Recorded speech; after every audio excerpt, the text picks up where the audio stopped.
Our story begins with a revolution in the world of gaming. A technology company created a device for virtual reality, or Ripple for short. This device is designed for those who are tired of boring games on their phones, or monotonous MMORPGs on computers. It is even for those whose relationships are going through a difficult period and are long distance. Ripple can fix all that. Thanks to this device, anyone can become a great warrior in a fantasy world, or arrange a date with the loved one they have been dreaming of for so long. The main advantage of Ripple was that everything felt the same as in reality. Complete immersion. To promote its product, the company chose the most famous blogger in the world, Pink. In general, this device was a revolution in the world of gaming, and thanks to clever advertising, it attracted millions of gamers. Within just a few hours of its release, Ripple had been purchased by over 1 million people. All possible game studios began to produce exclusively virtual reality games. But believe me,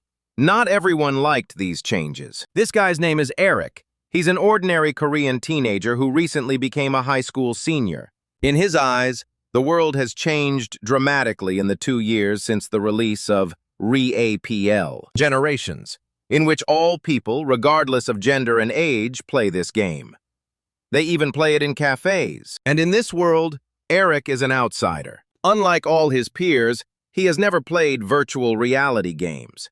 And of course, because of this, he had a very difficult time at school. All his classmates did was discuss virtual reality news all day long. For example, these girls are discussing yesterday's raid in the dungeon and bragging about their awards. And these guys are discussing the recent competition in the game, The Hell. By the way, one of them took the lead in the challenge by killing the main boss. Mark was considered the coolest guy in class because of his achievements in games. The other guys just admire him. They even gave him a nickname, Lord. Suddenly, everyone in the class fell silent. Eric walked into the classroom. Everyone knew that our hero hated virtual reality and everything related to it. When you're not like everyone else, you're usually bullied. Over the years of school, Eric learned one rule. The less noticeable you are, the less they bother you. But unfortunately, this doesn't always work. Noticing the huge bruises under our hero's eyes, the girls said, "Hey, maybe you should just dig a hole for yourself." Not wanting to get into more trouble, the guy ignored their words. School was hell for him, not because of the insults, but because everyone was talking about that damn Ripple. Suddenly, Mark approached Eric. "Hi, I understand you didn't have breakfast today." "As usual," the guy asked with a pleasant smile. "Yeah, I didn't feel like it," our hero replied in a whisper. "We need to talk. Shall we go outside?" Mark added with a wink. So that no one could hear their conversation, the guys climbed onto the roof. Unlike everyone else, Mark didn't make fun of Eric, but instead took care of him. He often shared his food with our hero. To some extent, they could be called friends. Left alone, the guy asked, "Why do you hate Ripple so much?" But all he heard in response was silence. "Listen, being friends with other kids in your class is part of school life. If you don't have any money, maybe I can lend you my Ripple," Mark asked anxiously. "Thanks, but no thanks," our hero replied indifferently. "As you wish.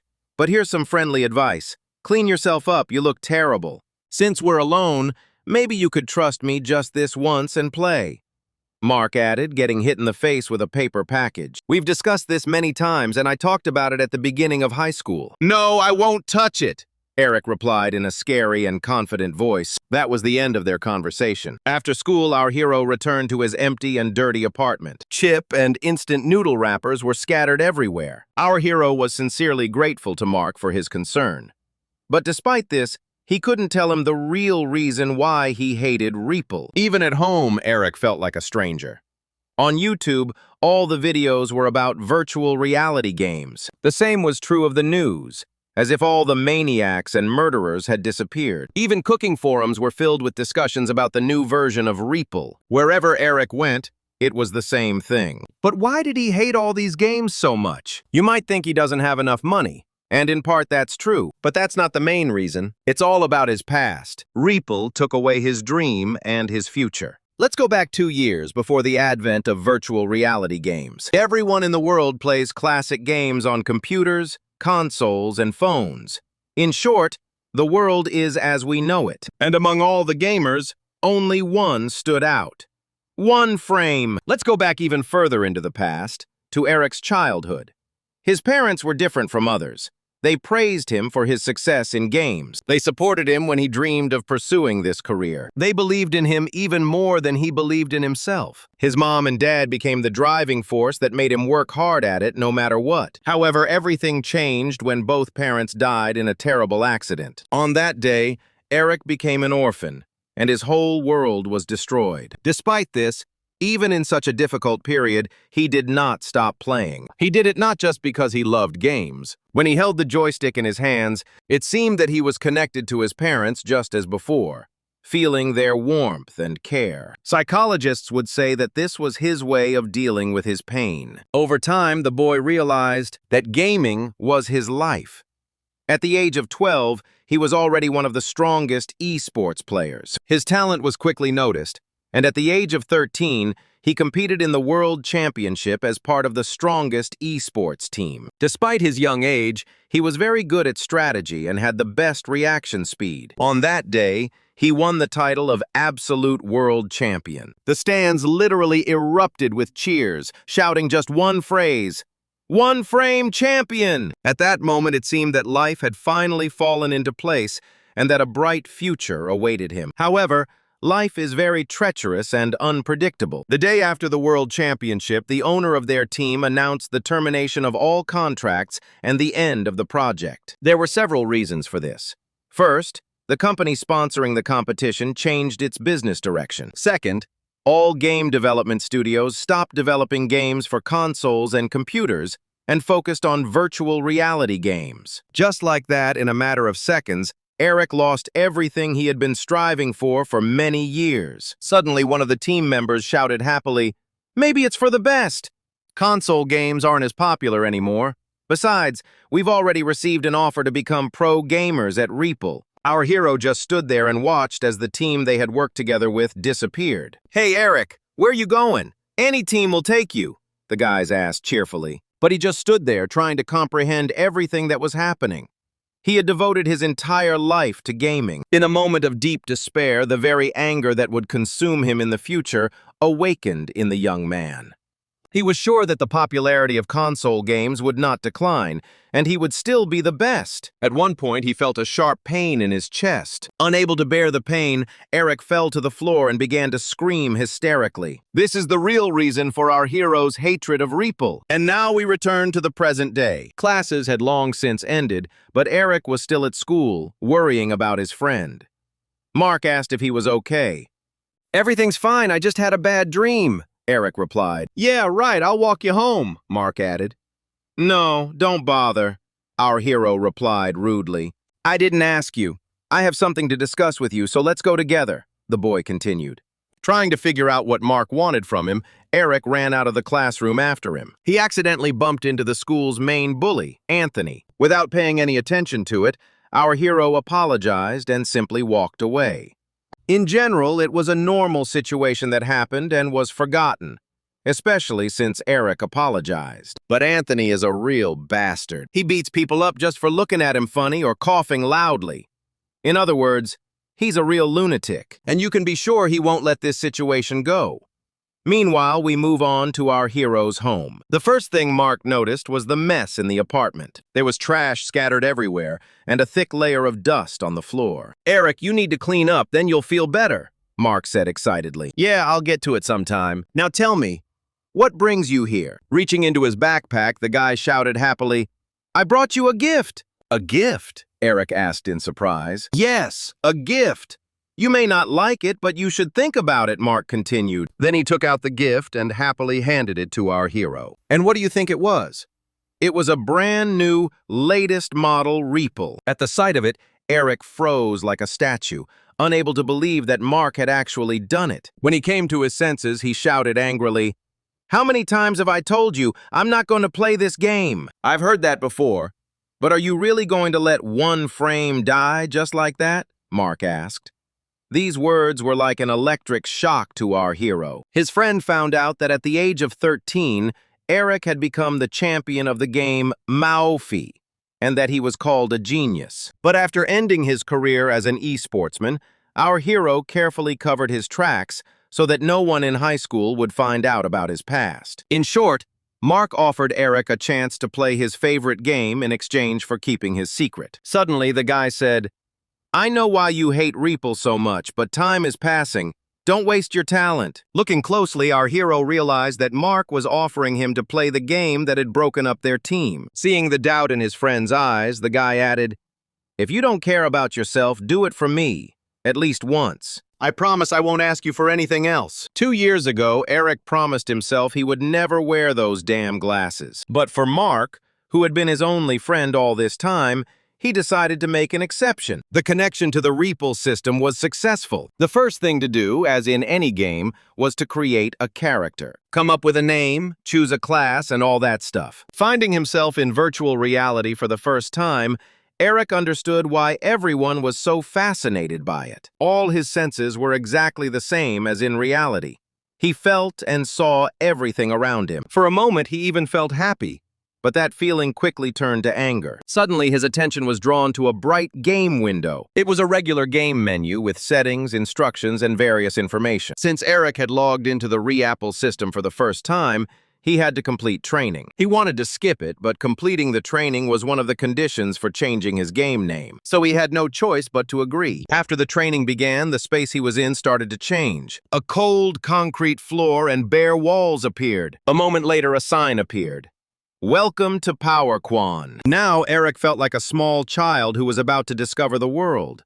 It was both frightening and exciting. During the training phase, the avatar is formed randomly. Fortunately, it can be changed after training, just like a nickname. A few seconds later, our hero was already standing in new clothes. Reaple dressed him in a black torn robe which looked very cool. As sad as he was about this thought, he really liked the game so far. But then he noticed a lonely wooden mannequin. The training begins with learning a few basic techniques, which can be learned by following the instructions. Regardless of actual physical characteristics, everyone has the same stats during training.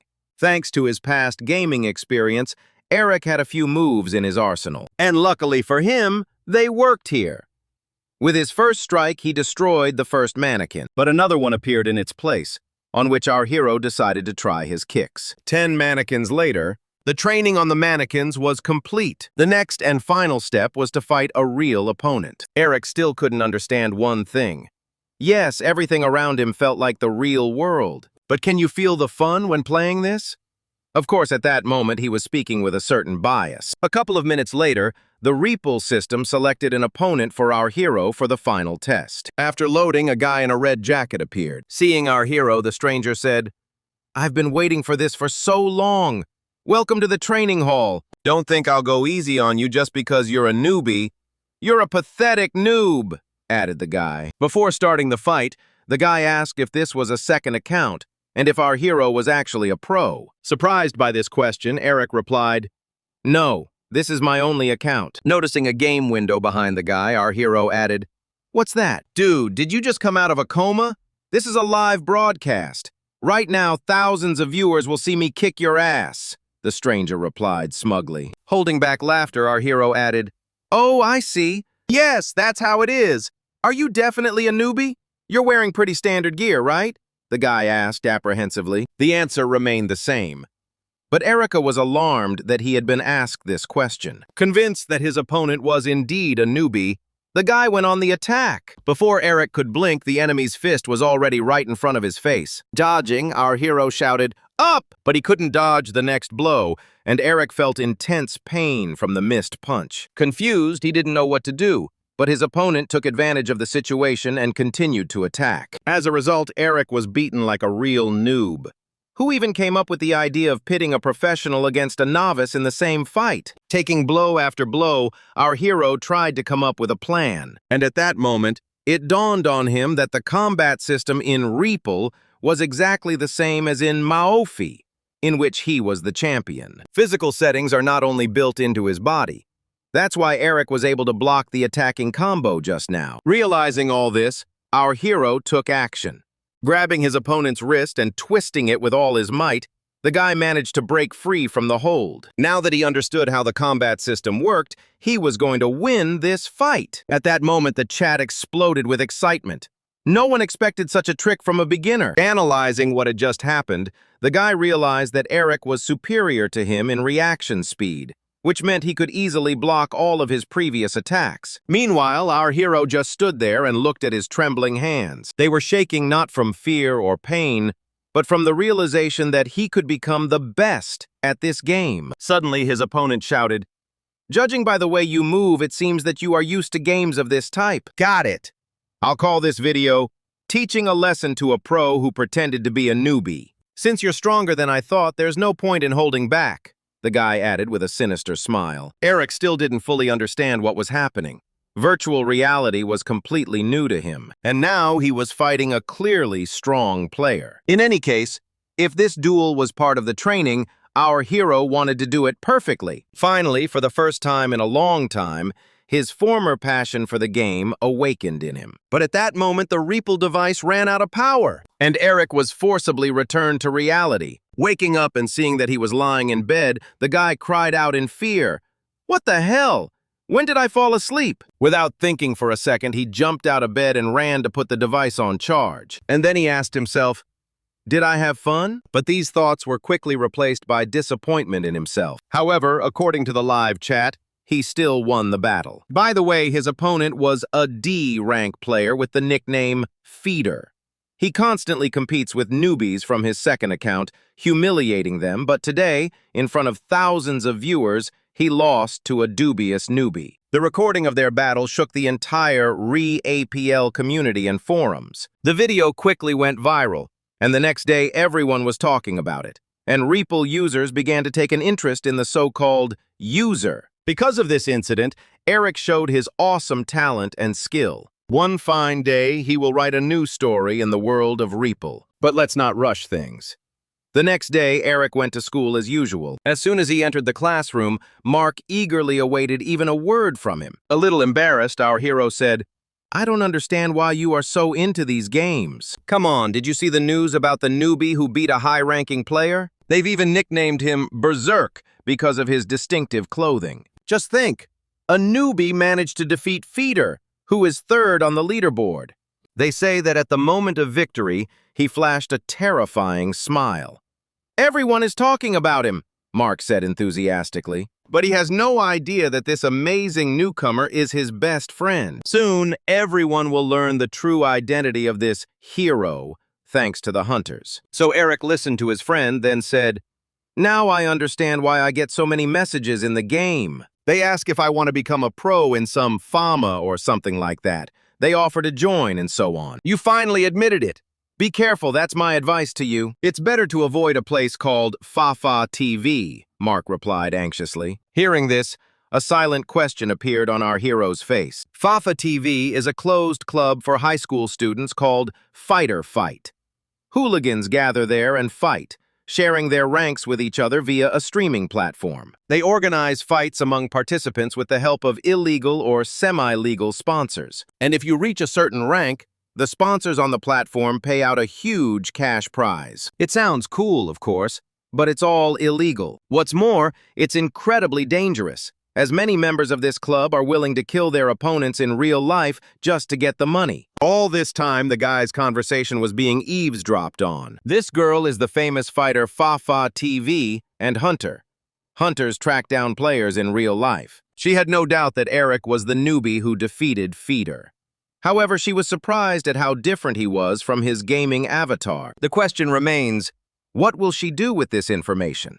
The rest of the day at school went as usual. Classes, duty, and a million taunts. Today, Eric got ready to go home faster than usual, and when Mark asked him if everything was okay, he replied that he needed to go to his part-time job. Since our hero was an orphan, he really did have to work after school. But to be honest, the money wasn't enough. He couldn't even afford a decent meal. He had no one to borrow from, and he was ashamed to ask his relatives, since he hardly ever consumed with them. While Eric was thinking about what to do, a guy quietly approached him from behind. Without a word, he hugged the guy and looked at him with a surprised expression on his face. Suddenly, out of nowhere, another guy appeared. "Do you think it's him?" one of them asked. "It's him." "Well, you idiot, "It's time to answer for your actions," said the stranger with a grim smile and a creepy voice. "If you think Hunter sold information about him to someone, you're wrong. This is Anthony's doing, and these two are his friends, Cardi and Kabi. Grabbing our hero, they took him to an abandoned wing of the school, where Anthony beat him up. Finding himself in this situation, Eric couldn't believe that all this was just because he accidentally bumped into Anthony in the hallway. Besides him, there were two other guys there, from whom the bullies constantly took money. Anthony took genuine pleasure in bullying other people. Suddenly, our hero overheard an interesting conversation, from which he learned that Anthony had lost a lot of money yesterday on Fafa TV. But don't think that he fought himself. He didn't have enough courage. He placed a bet and lost. When Mark told Eric about Fafa TV, he thought he was exaggerating. But after Anthony's words, he realized that it was serious. Suddenly, Cardi said, "Listen, can we just beat him up like that? What if he tells someone?" "Since when did you start caring about that?" "He's an orphan. He has no friends. He's a real piece of trash," the guy replied with a laugh. Hearing this, Eric didn't understand how the bully could know so much about him since they had never met before. "Say to take it anymore," our hero shouted, "You're a pathetic idiot who wants to look cool." "Wow, looks like someone's got balls of steel," Anthony whispered to Eric with a scary look on his face. Despite his calm voice, his eyes were filled with primal rage. Eric knew perfectly well what the bully would do to him for those words. In less than 5 seconds, the calm guy turned into a rabid dog. At that moment, the girl who was with them said she heard someone's footsteps. A moment later, Hunter herself walked into the office. Seeing Eric being beaten, she said calmly, "Let him go." "Who are you?" "It doesn't matter. Come in. I'll play with you as soon as I'm done with this trash," Anthony replied. "You can shut your mouth, it stinks. All you can do is bully the weak in the abandoned wing," added the stranger. But then Cardi interrupted their conversation. Standing in front of the girl and staring at her, the guy said, "Listen, this is none of your business, so don't interfere or you'll end up in his place. Not brushing your teeth. Is that some kind of new trend? Move your foot or I'll kill you," the girl replied with a stony face. "Princess, you've picked on the wrong guy. If you want, I'll knock out a couple of your teeth, too," Cardi continued confidently. Looking more closely at this girl, Anthony realized that he had seen her somewhere before. And then it dawned on him. This girl was a high-ranking player on Fafa TV, better known as Iron. Realizing who was standing in front of them, Anthony shouted in a trembling voice, "Carti, wait!" But it was too late. Iron, without a word, punched the guy right in the face, breaking his nose. This came as a real shock to those present, as no one except Anthony had any idea what she was capable of. Eric couldn't believe his eyes. A fragile girl had knocked out a big guy with one punch. Looking at Marty bleeding, Erin said, "You're a nobody who thinks he's God." Her gaze alone was terrifying, but fighting her was suicide. Anthony knew that very well, so he had no choice but to watch his friend bleed to death. But not everyone was as smart as he was. One of the bullies had the courage to insult her, and even despite his friend's warning, this idiot continued to hurl abuse at Arena. Then he actually got into a fight, wanting to avenge Cardi. Seeing all this, Anthony desperately shouted, "No, Kabi, stop!" Eric watched all this and didn't understand what was going on. Who was she, and what did she want? But one thing he knew for sure. She was deliberately provoking the bullies to attack her. At that moment, there were more questions than answers. After watching her for a while, our hero realized that she was a professional fighter, moving calmly and confidently. And unlike these hooligans, she didn't swing her fists thoughtlessly. She waited for the right moment, and she delivered just one precise blow that ended it all. In the end, Kabi ended up just like his friend, with a broken nose and a couple of knocked-out teeth. Eric looked at Erin as if she were a hero from a video game. Having finished with Kabi and Cardi, the girl stared at Anthony with a malicious look and said, "What will you choose?" But in response, she heard only indistinct mumbling. Unlike his friends, Anthony knew who she was and what she was capable of. Realizing that he had to say something, the boy whispered in a trembling voice, "The rumors about you on Fafa TV turned out to be true. I welcome you, Erin. How do you like our school?" Anthony added. "There are a lot of idiots like everywhere else, and it's noisy," Erin replied calmly. "Since you know who I am and are behaving tolerably, I'll give you a chance to take your idiot friends and leave," the girl added. Without a moment's hesitation, Anthony took advantage of this chance and left silently. When everything calmed down, the girl approached Eric and began to ask him what had happened. Suddenly, Eren began to touch our hero's cheek, examining his bruises, which made the guy very embarrassed. At one point, it seemed to him that she was genuinely concerned about him. She even gave him some ointment for bruises. After making sure that our hero was okay, the girl went out into the hallway and made a phone call. "Did you check on the two I told you about?" "Yes, I did," replied Irina. "Great! What do you think of them? Can we call them our people?" asked the voice on the phone. "Unfortunately not. They turned out to be just a bunch of idiots." "I'm against it," the girl replied. "Too bad. The placement exam is coming up soon, so hurry up," Steve added. "I know, but I wanted to ask you for a favor. I need you to keep an eye on someone," Eren said excitedly. Meanwhile, after the whole thing with Anthony and his friends, Eric ran to his part-time job. Fortunately, thanks to Irene's help, he wasn't late. He couldn't get her out of his head. He knew she was from Fafa TV, but why did she help him? However, Eric learned one simple rule. If someone helps you and asks for nothing in return, you should be grateful. In his free time from school, our hero worked as a waiter. The work was very hard, but it didn't pay much, barely enough to keep him from starving.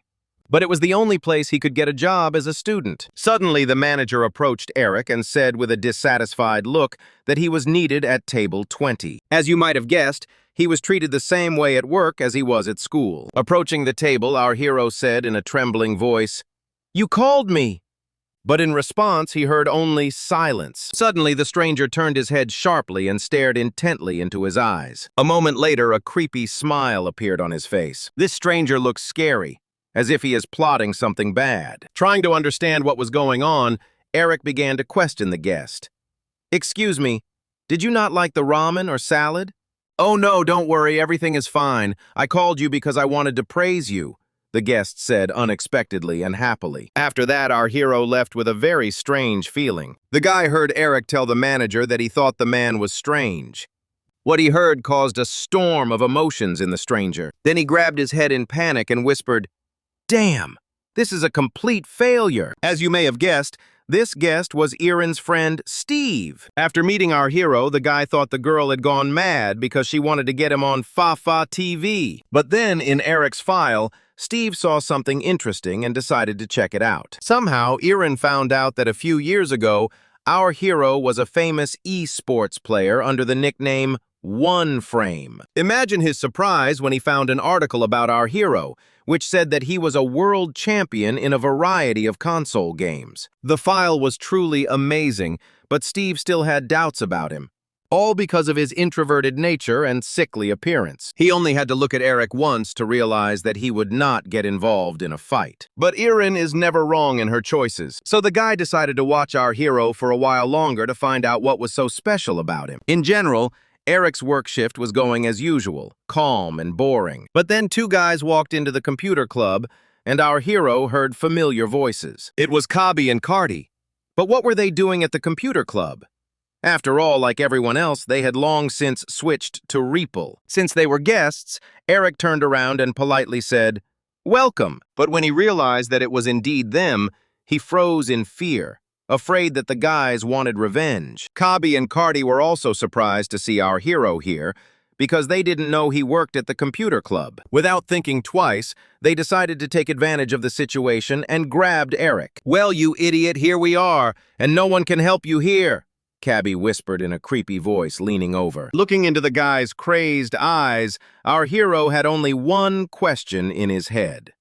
Why did they come here? Meanwhile, Steve was thinking about what to do next. Initially, he wanted to give Eric a test, but it seemed pointless to him. In short, he found himself in a difficult situation. After looking at Eric's file again, Steve decided that it wasn't worth it. Irene would say that our hero had simply failed the test. But as he was leaving the club, he saw an interesting situation. Two hooligans grabbed Eric and dragged him away, and even the administrator's threats to call the police didn't stop them. Compared to them, our guy looked pathetic and weak. However, upon closer inspection, Steve realized that these two bullies were the very guys Eren had called unsuitable. Unexpectedly for him, the situation turned out well. Kabi and Cardi were suitable opponents for the test. After dragging Eric into the backyard and making sure no one was watching them, the bullies began to taunt the guy. "Listen, worm, because of you we both got beaten up by that psycho. And for that you'll pay with your blood," Cabby shouted in a frenzied voice, but then Carty stopped him. "You're Eric, right?" "Actually, we're victims just like you. Anthony beat you up, not us. Out of the goodness of our hearts, we made a deal with him not to touch you. In return, you will give us half of your salary every day, agreed?" said Carty, pressing our hero against the wall. Seeing this, Steve understood why Erin didn't want to get involved with them. The whole situation with the bullies was absurd. Our hero sincerely did not understand why he had to pay someone just because he accidentally bumped into someone in the hallway once. However, he understood perfectly well that if he paid them once, they would demand money constantly. Realizing the consequences of his choice, Eric shouted, "I won't pay you!" "Look who's found the courage to speak up," whispered Carty with a laugh. Then he punched our hero right in the face. "I'll give you one more chance. If you don't agree to pay, I'll avoid you every day," the guy added. If you think Eric suddenly became brave, you are greatly mistaken. He was incredibly scared. Nevertheless, he refused to pay again. "Looks like I hit you too hard. Do you understand what will happen to you if you refuse us?" the bully asked in surprise. "You must be deaf. I'll repeat it again so that you two idiots understand." "I won't pay you a penny," our hero shouted, standing in a fighting stance. That was brave. Reckless, but very brave. Of course, after the refusal, Cabby and Carty began to beat Eric even harder. They promised to stop if he paid them. Watching this situation, Steve understood why our hero had caught Erin's interest. But now he faced a difficult choice: to help Eric or leave things as they were. While our hero was still conscious, he decided not to intervene, hoping that Eric would be able to prove himself. Suddenly, the bullies stopped. Wiping the blood from his fists, Carty said, "What a pathetic sight, and you could have avoided all this." He grabbed Eric by the hair and squeezed as hard as he could. Carty lifted him off the wall and whispered, "Eric, you're not a stupid guy. Just pay up and live your pathetic life on." "I get it. You guys are real idiots.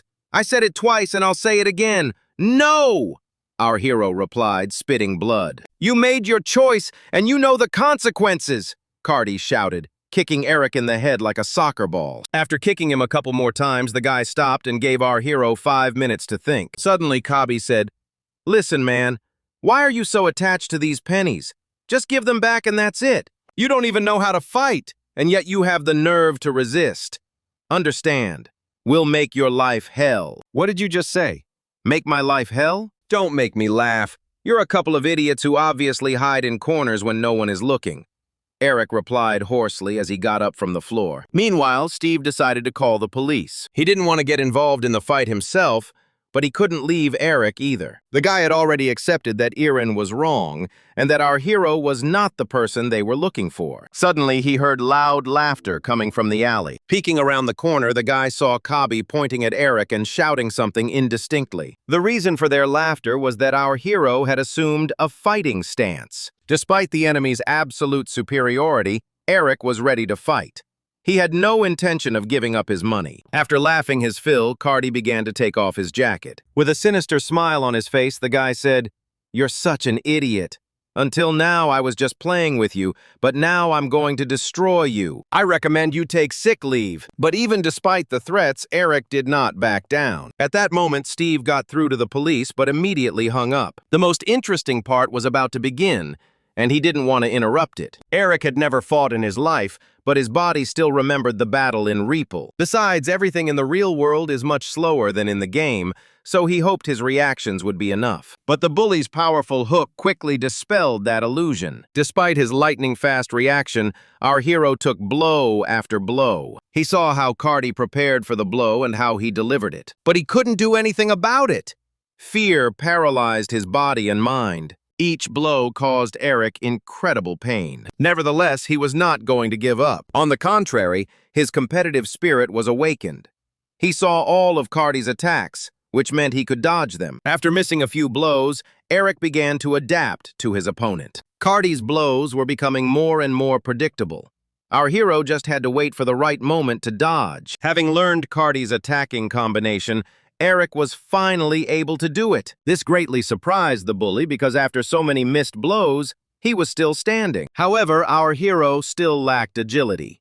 After missing with his first strike, Kabi launched an unexpected attack to the side. Each missed blow gave Eric invaluable experience, which he quickly mastered. Thanks to this, he began to dodge Cardi's blows more and more often. Our hero treated this fight like a game, learning his opponent's combinations and understanding his patterns. This meant that he could now turn the situation to his advantage. The bully was shocked and angry, not expecting Eric to learn how to dodge his blows. It wasn't just gaming experience that allowed our hero to do this. He copied most of his moves from Irina when she fought the bullies. The biggest problem now was that Cardi didn't give him a second to rest. He attacked relentlessly, and in those moments, Eric felt his lack of experience in real combat. Meanwhile, Steve was still watching them. And finally, he understood why our hero had been called the genius of instant reaction. No one in the world could dodge so quickly without the proper experience. But then something happened that no one expected.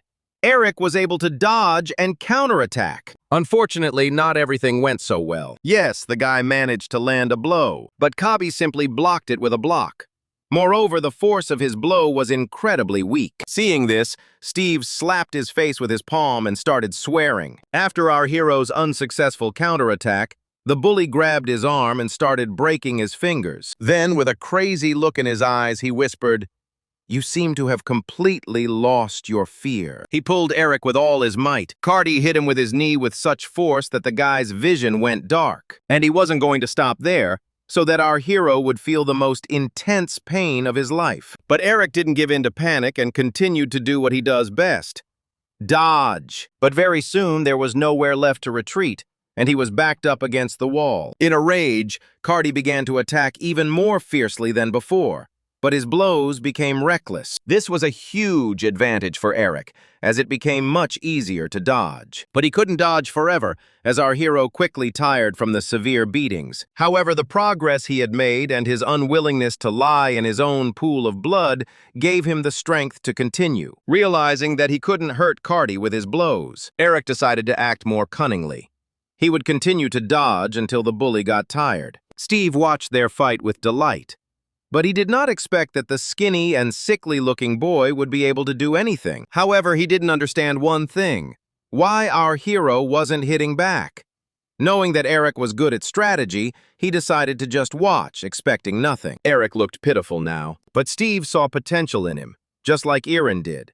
The guy understood that if he trained our hero, he could become a good fighter. After a while, the moment came when Cardi got tired. This jerk wanted to beat Eric so badly that he used up all his strength and achieved nothing. At that moment, Kabi laughed and said, "Hey, Cardi, you're completely exhausted. This kid is just making fun of you." The guy understood this perfectly well, and it was a huge blow to his pride. But as they say, the most dangerous animal is a cornered animal. Suddenly, Cardi shouted with crazy eyes, "Do you miss your mom and dad? I'll send you to them right now." These words disarmed Eric like no blow could have done. The loss of his parents was the most difficult moment in his life, one he had tried to forget. But Cardi's words brought him back to that state. Noticing that something was wrong with our hero, the bully went on the attack. For him, it was a matter of principle to emerge from this fight as the absolute winner. And this time, Eric couldn't dodge. Cardi's fist tore the skin on his cheek and broke his nose. It looked like it was over. Our hero's eyes began to roll back and his body fell to the ground like a stone. Seeing blood splattered everywhere, Steve also thought it was the end. To be honest, even Eric himself thought it was over. He didn't expect Cardi to have enough strength for such a powerful blow. That's it. Our hero is lying unconscious in a dark alley, covered in blood. Kabi even began to worry that his friend had gone too far and killed Eric. "What are we going to do now?" Kabi asked fearfully. "Don't worry. If he gets up, I'll knock him out again," Cardi replied, feeling completely immune to punishment. Now Steve feels guilty that he didn't help Eric earlier and didn't call the police. But he honestly didn't suspect that things would go this far. Now our hero is just lying there and it seems like he's not even breathing. But then, his index finger twitched. That means he's still alive. But then something amazing happened. Eric surprised everyone once again and got to his feet. "What a stubborn idiot! Wasn't that enough for you?" Cardi shouted angrily. "Hey, Cabby, make sure no one comes here," added the bully, slowly approaching our hero. At that moment, Eric just stood silently, leaning against the wall. Suddenly, a faint smile appeared on his face, and he said something quietly. "I didn't knock your teeth out, so if you want to say something, say it loud," Cardi said with a smile. Spitting out all the blood in his mouth, our hero whispered, "I'll kill you." "Did I hear you say you're going to kill me?" asked the bully, looking puzzled. But in response, he received only a powerful uppercut. Seeing this, Steve shouted enthusiastically in surprise. But that was only the beginning. Following a powerful right-handed punch, Eric kicked Marty straight in the ribs. Falling to the ground, the guy screamed in pain like a little girl. Placing his dirty boot on his snow-white shirt, our hero said loudly and clearly, "I'll kill you." Let's go back a couple of minutes when Eric was unconscious. At that moment, he accepted that he had lost and accepted his fate. At that moment, she appeared. The dark side. The one our hero had hated Reaple for all this time. Many would consider this a split personality, but no. The dark side is all the emotions he had hidden for many years. Closing his nose, trying to stop the bleeding, he whispered in a trembling voice, "What did you just do? Did you hit me?" The guy didn't understand what was going on, but one look was enough to realize that this was not the Eric he knew. It's hard to put into words, but now our hero looks completely different. He no longer looks like a harmless weakling, he looks more like a serial killer. Nevertheless, Cardi wanted to take revenge on him, so he went on the attack. But Eric easily dodged his punches, laughing quietly as he did so. But now he wasn't just dodging his opponent's blows, he was also counterattacking very successfully. Cardi simply couldn't wrap his head around the idea that our hero could beat him up while laughing. But that was the reality he had to accept. To Eric, he was just a piñata. The bully made a huge mistake. He panicked, and while he was trying to come up with something, he didn't notice how our hero knocked out his jaw with a clever trick. Suddenly, Eric stopped, and his creepy smile turned into a hysterical scream. Stretching out his arms, he said, "You know, it actually hurts." "It hurts to hit people, but it's crazy fun," our hero added with wild eyes. At that moment, Cart thought that Eric had hit his head hard and gone mad. Suddenly, the guy gathered his thoughts and was able to grab our hero by the arm again. Clenching his fist, the bully said, "Gotcha! What are you going to do now?" Despite our hero's temporary superiority, Cart was sure he would win. After all, he had much more experience and, most importantly, he was physically stronger. But then Eric stopped the guy's blow with his jaw and said through laughter, "You still think you'll win?" Then he jumped up with incredible speed, and with a turn he kicked Cardi right in the neck. Of course, after such a blow, the guy couldn't stay on his feet. And because of the precise hit to the carotid artery, the bully began to lose consciousness. At that moment, he felt all his strength leave his body. His arms and legs stopped obeying him, and he fell to his knees on the floor. While this outcome of the fight was unexpected for Cardi, Steve noticed how Eric deliberately struck an important organ to neutralize his opponent. Advantages in a fight are usually determined by weight class. This means that a novice like Eric has his limits. This was one of the reasons why Cardi did not suffer much damage during our hero's attack. But even beginners have a chance to defeat an experienced fighter if they hit a vulnerable area or vital organs. After that blow, the bully sat motionless for several minutes and did not make a sound. Kabi realized that something had happened to his friend, and instead of just walking away, he wanted to take revenge on Eric. But his plan quickly fell apart when he heard the sound of a police car approaching. A minute later, a police officer and the computer club administrator who had called them ran into the alley. At that moment, Kabi lifted his friend onto his shoulders without hesitation and ran away to avoid being caught by the police. After everything that happened, Steve understood why Erin asked to follow our hero, but he didn't understand how she could see the power in him. This was the first time he had seen anything like this. Such outstanding talent. Even though he saw the entire fight from start to finish, he still didn't understand what had happened, because Eric had literally become a different person. After the hooligans left, our hero's expression changed dramatically. He became himself again. A second later, completely exhausted, he collapsed. This was to be expected after receiving such a beating.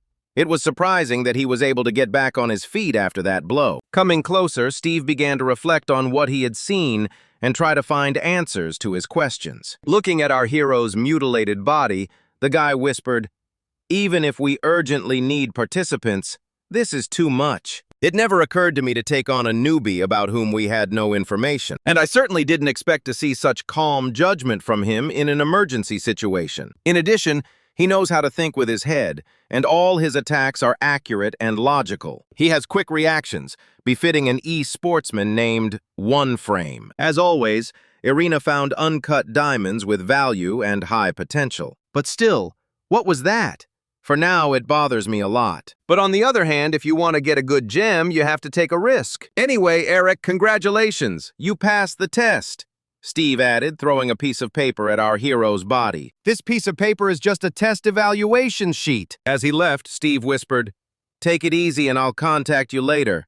Have a good time on Fafa TV, and we'll see you tomorrow." At the moment when Steve began training our hero. At that moment, Eric's main weakness was his terrible physical condition. So that's the problem Steve started working on. There wasn't a single muscle group that was in good shape. So Eric did everything: push-ups, squats, and kilometer runs. But most of all, he disliked pull-ups, which he couldn't do. In just half an hour of training under Steve's guidance, our hero nearly lost consciousness several times. Despite this, the recruit didn't even think about giving him a break. The exam was fast approaching, which meant they had no time to spare. To motivate Eric in some way, Steve promised to take him somewhere as soon as they finished training. To be honest, our hero wasn't ready for such drastic changes in his life, and maybe he rushed into his decision. Yesterday, after the fight with Cardi, the guy was found by the administrator and a police officer. After a medical examination, it turned out that his injuries were not so serious. However, because of this, Erica was fired from her part-time job as the police began to investigate the circumstances, and it turned out that the club owner had not been paying taxes. In short, he had a lot of problems that needed to be solved immediately.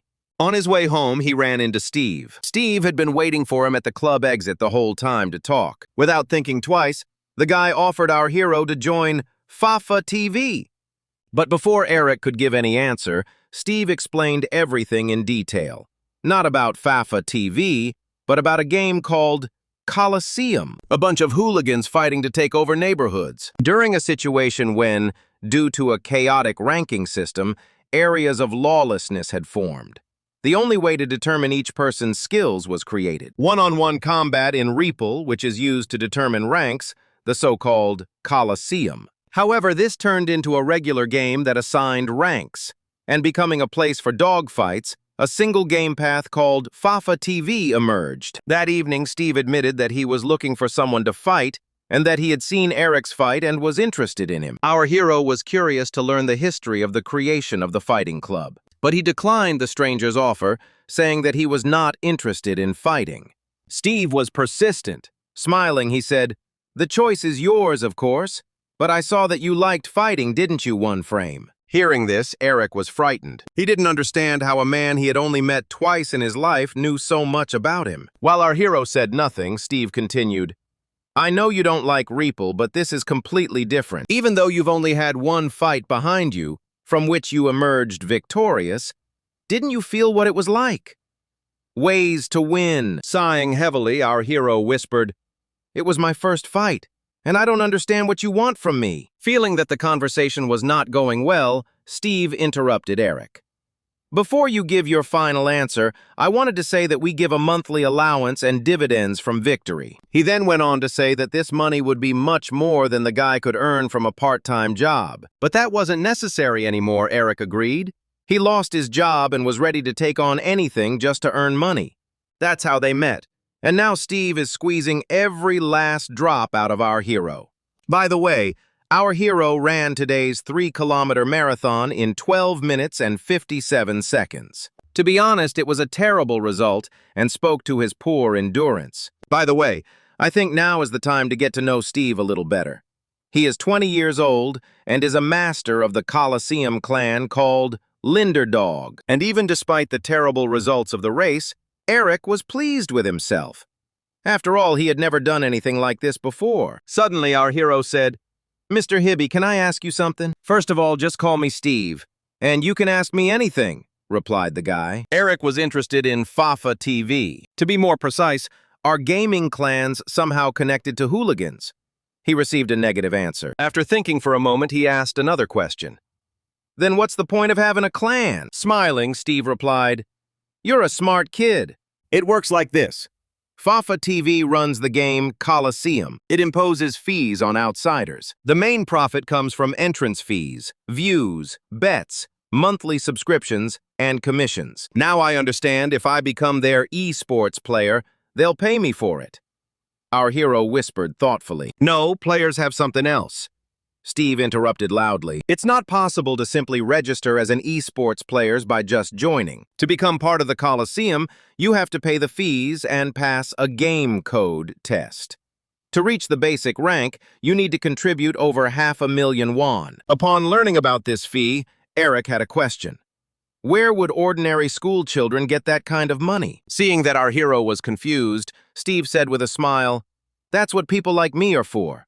Clan leaders look for talented kids and take care of the money. Then the clan makes a profit, and the esportsman is happy. Simply put, it's just business. But keep in mind that it's illegal," Steve added with a sinister smile. Overall, Eric understood everything except for one thing. Why was he chosen? After all, even compared to the simplest hooligans, he was physically inferior. That was the end of their training session. Steve wanted to take our hero to a certain place, where they would get a special code to enter the game, and at the same time, introduce Eric to the rest of the team. We are already quite familiar with some of them, and as you might have guessed, Irin was also part of the Linderdog clan. Steve also gave our hero a special cell phone for personal use. Suddenly, an interesting scene caught Eric's eye. Some guy was doing very indecent things with a girl right in front of everyone. Looking around, our hero realized that Steve had brought him to a not-so-nice part of town. Hooligans, scum, and everyone else that normal people try to avoid were here. But they had no other choice. The code for the Coliseum could only be obtained here. This place used to be a gathering spot for teams. Before the Coliseum was moved to Reapel, it was done at this site. Now, even groups of friends can gather here. But given its past, only scum and Coliseum participants gather here. Suddenly, Steve shouted joyfully, "Oh, it's them!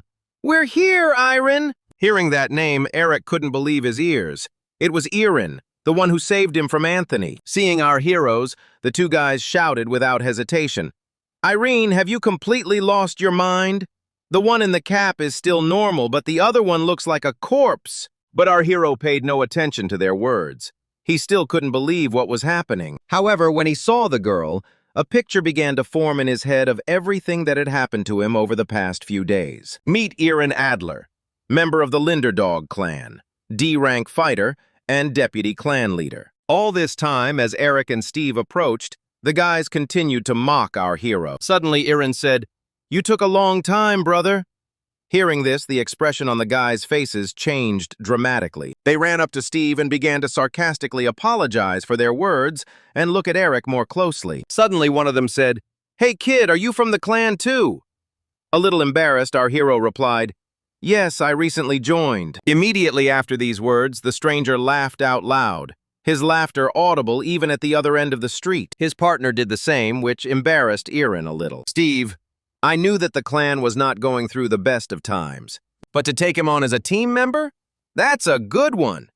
One of the guys shouted right in Steve's face, unable to hold back his laughter. At that moment, the second guy said, "What are you surprised about?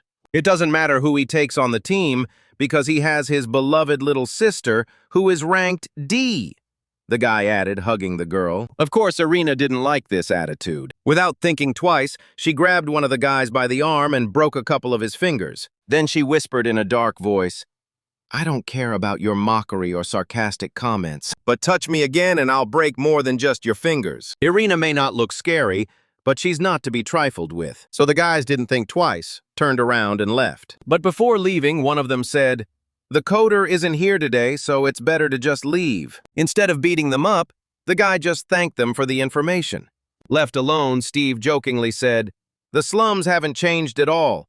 It even reminds me of my childhood." "Bro, do you think that's funny?" Irin asked in a serious voice. "There's nothing you can do about it. You're a high-ranking player, so you can't fight," the guy replied. Despite her status and participation in the Coliseum, Irin hated this area and everyone who hung out here. Suddenly, the girl turned to our hero and said in a gentle voice, "By the way, please love and cherish me, Eric." "Yeah, Irin, I'm glad to see you too." our hero replied in a surprised voice. What's with the intonation? Are you surprised that I'm a member of the clan? The girl asked curiously. Actually, yes, Eric whispered, confused. Suddenly, someone called Steve, and he left Eric and Irin alone. Our hero took advantage of this opportunity to find out a little more about the Coliseum. In particular, why a special code was needed to enter the game. The Coliseum was designed from the outset so that it cannot be downloaded without a code. And even more so, it is impossible to find out any information. I see, but what kind of test is it? Eric asked. It's hard to say. The tester does it at his own discretion, Irin replied. Realizing that he would most likely have to fight again, our hero suddenly laughed. Then, in a gloomy voice, he said, Irene, will your brother be very upset if I leave? I understand your feelings, but I'm sure Steve will put in a good word for you. I sigh heavily, replied the girl. But then she heard a strange cry and felt a sharp gust of air. A moment later, one of the guys standing next to her punched Eric in the face. Despite the crowd, fights are rare here due to the strict rules of the Coliseum. So a whole crowd of spectators gathered around them. Not understanding what was happening, Irin grabbed the attacker to prevent him from hitting Eric again. With eyes full of anger, she shouted, You bastard! What are you doing? Even though you're a D rank, keep your hands to yourself. This may be a revelation to you, but I'm a tester, the guy replied with a sly smile. This meant that Irin had no right to interfere in their fight and help Eric. Otherwise, he would fail the test and she would be banned from the Coliseum forever. Steve was called in just to deliver this news. The tester was Satami, a real thug worse than most, so there was reason to worry about Eric. But seeing how our hero can fight, Steve was sure that he could defeat Satami. Wiping the blood from his fists, the guy approached Eric and whispered with a sinister smile, Well, kid, shall we begin the test? Looking at his opponent, the guy couldn't even imagine what would have to happen for him to defeat him. A few minutes earlier, after Irin broke his finger. By coincidence, it was this guy that the Coliseum administration had appointed as today's tester. However, every player has the right to refuse the role of tester for a small fee. Sati wanted to exercise this right so as not to earn a reputation as someone who beats up weaklings. He always did this when he was assigned the role of tester. But then Steve uttered the fateful phrase, You're too cocky.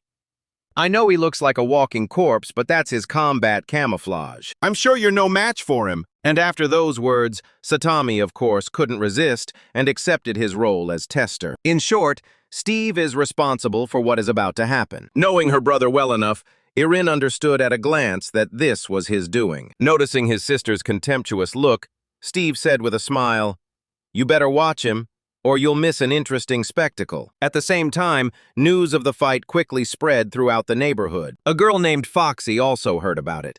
We'll meet her a little later. But she wasn't surprised by an ordinary fight. However, her interest grew sharply when she learned that one of the participants in the fight was someone of Satami's level. Meanwhile, the test was just beginning, attracting more and more spectators. Everyone knew Satami and wanted to be on good terms with him, so it was hard for our hero not only physically but also mentally, as the crowd around him shouted his opponent's name. Before Satami started fighting seriously, he asked his friends to bet a couple of million on his victory. Considering the odds, the winnings would be small, but that didn't matter to him.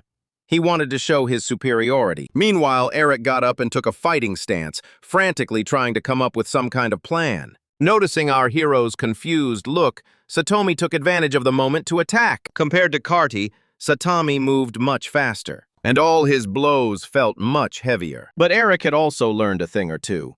He was able to block the first two blows and even dodged the third kick. This greatly surprised his opponent. After all, our hero doesn't look like someone capable of such a thing. Even Irin, who had advised taking him on, was shocked. At that moment, all the spectators around froze and fell silent in amazement. But a moment later, they were enthusiastically shouting words of support to Eric. Irene showed no emotion. She noticed that our hero's fighting style was similar to what she had seen in games. Her indifferent face did not mean that she felt nothing. Despite Eric's obvious lack of combat experience and physical strength, he was very fast. But that might not be enough against an enemy like Satami. Suddenly, someone in the crowd shouted, "Satami, you bastard, fight seriously, we bet a lot of money on you." Taking off his jacket, the guy replied with a sinister smile, "You guys are so bloodthirsty, I'm going to kill him." The locals knew that when Satami took off his jacket, he was preparing to fight with all his might. At the sight of his opponent's true physical form, Eric froze in horror. And it was well justified. Satami was an incredibly muscular guy, and his arms were like snakes, very long. Previously, our hero thought he had a small chance of winning, but now that chance had vanished. "Get ready!" the guy shouted loudly. Then, without hesitation, he started running towards Eric. Our hero had no intention of giving up. Calculating his opponent's speed and trajectory, he tried to dodge the blow, but it was unsuccessful, and Satami's fist hit his cheek. A sharp, piercing pain filled Eric's mind, making him an easy target. His opponent took advantage of this to continue his attack combination. In this situation, even our hero's reaction and speed did not help him. He took blow after blow, only occasionally trying to fight back in any way he could. Thanks to his strength, Satami gained absolute superiority, forcing our hero to constantly retreat. As an experienced fighter, he understood that this could lead to a very bad ending, and very quickly. And at some point, there was nowhere left to retreat. Without realizing it, our hero had backed himself into a corner, making himself an even easier target. But looking at Satami's sly smile, he realized that it wasn't him retreating, but his opponent driving him back. And now, with nowhere to run, the examiner unleashed a barrage of powerful attacks on Eric. In this situation, the only thing our hero could do was simply stand in a block and hope for the best. But the realization that nothing would be resolved on its own came quickly, and the guy tried to get out of the trap, but Satami caught him. Watching their fight, Irin was convinced of her choice. Eric clearly had ability and talent, but he lacked experience in real combat. Any more or less experienced fighter would understand that Satami was cornering him to reduce the opponent's chances of victory. At this moment, everything indicates that the tester will emerge victorious from this fight. But everything will depend solely on Eric, what steps he takes next. And you can be sure that after the first missed blow, the dark side has awakened. And now we will see something interesting. And silence fell around the arena. Everyone watched what was happening as if it were some kind of miracle. Even Irin took off her mask of indifference and exclaimed in surprise. There were two ways to get out of the situation Eric found himself in. The first was to dodge and get behind the opponent. Our hero tried, but it didn't work. The second was to break out of the corner with force. Waiting for the right moment between the samurai's blows, Eric launched a successful counterattack. However, one precise blow was not enough to defeat such an opponent. But our hero was not going to stop there. After awakening his dark side, Eric dodged the samurai's attacks without any problems. The technique of reading the enemy's attacks and countering them. This is Eric's special technique. Our hero soberly assessed his lack of strength, so going on the offensive was fraught with defeat for him. Therefore, the only way was to counterattack. This was the first time since the Coliseum was created that a rookie was able to draw blood from his tester. Wiping the blood from his cheek, Satami said with a sinister smile, "Hey kid, what did you do?" In response, our hero simply stood in a fighting stance and smiled. Of course, such arrogant behavior angered the tester even more, and he went on the attack again. Sati's movements became even faster and stronger. But even so, Eric dodged all of his blows. At that moment, his eyes were completely empty, as if he were about to lose consciousness. As Steve said, his pained expression was just a combat camouflage. Letting his opponent get as close as possible, our hero went on the attack. Of course, the power of his blows could not compare to Sati's, but unlike the tester, all of our hero's blows hit their target. At that moment, the audience began to cheer enthusiastically, and some even went to cancel their bets. Even an experienced fighter like Irin was surprised by the turn of events.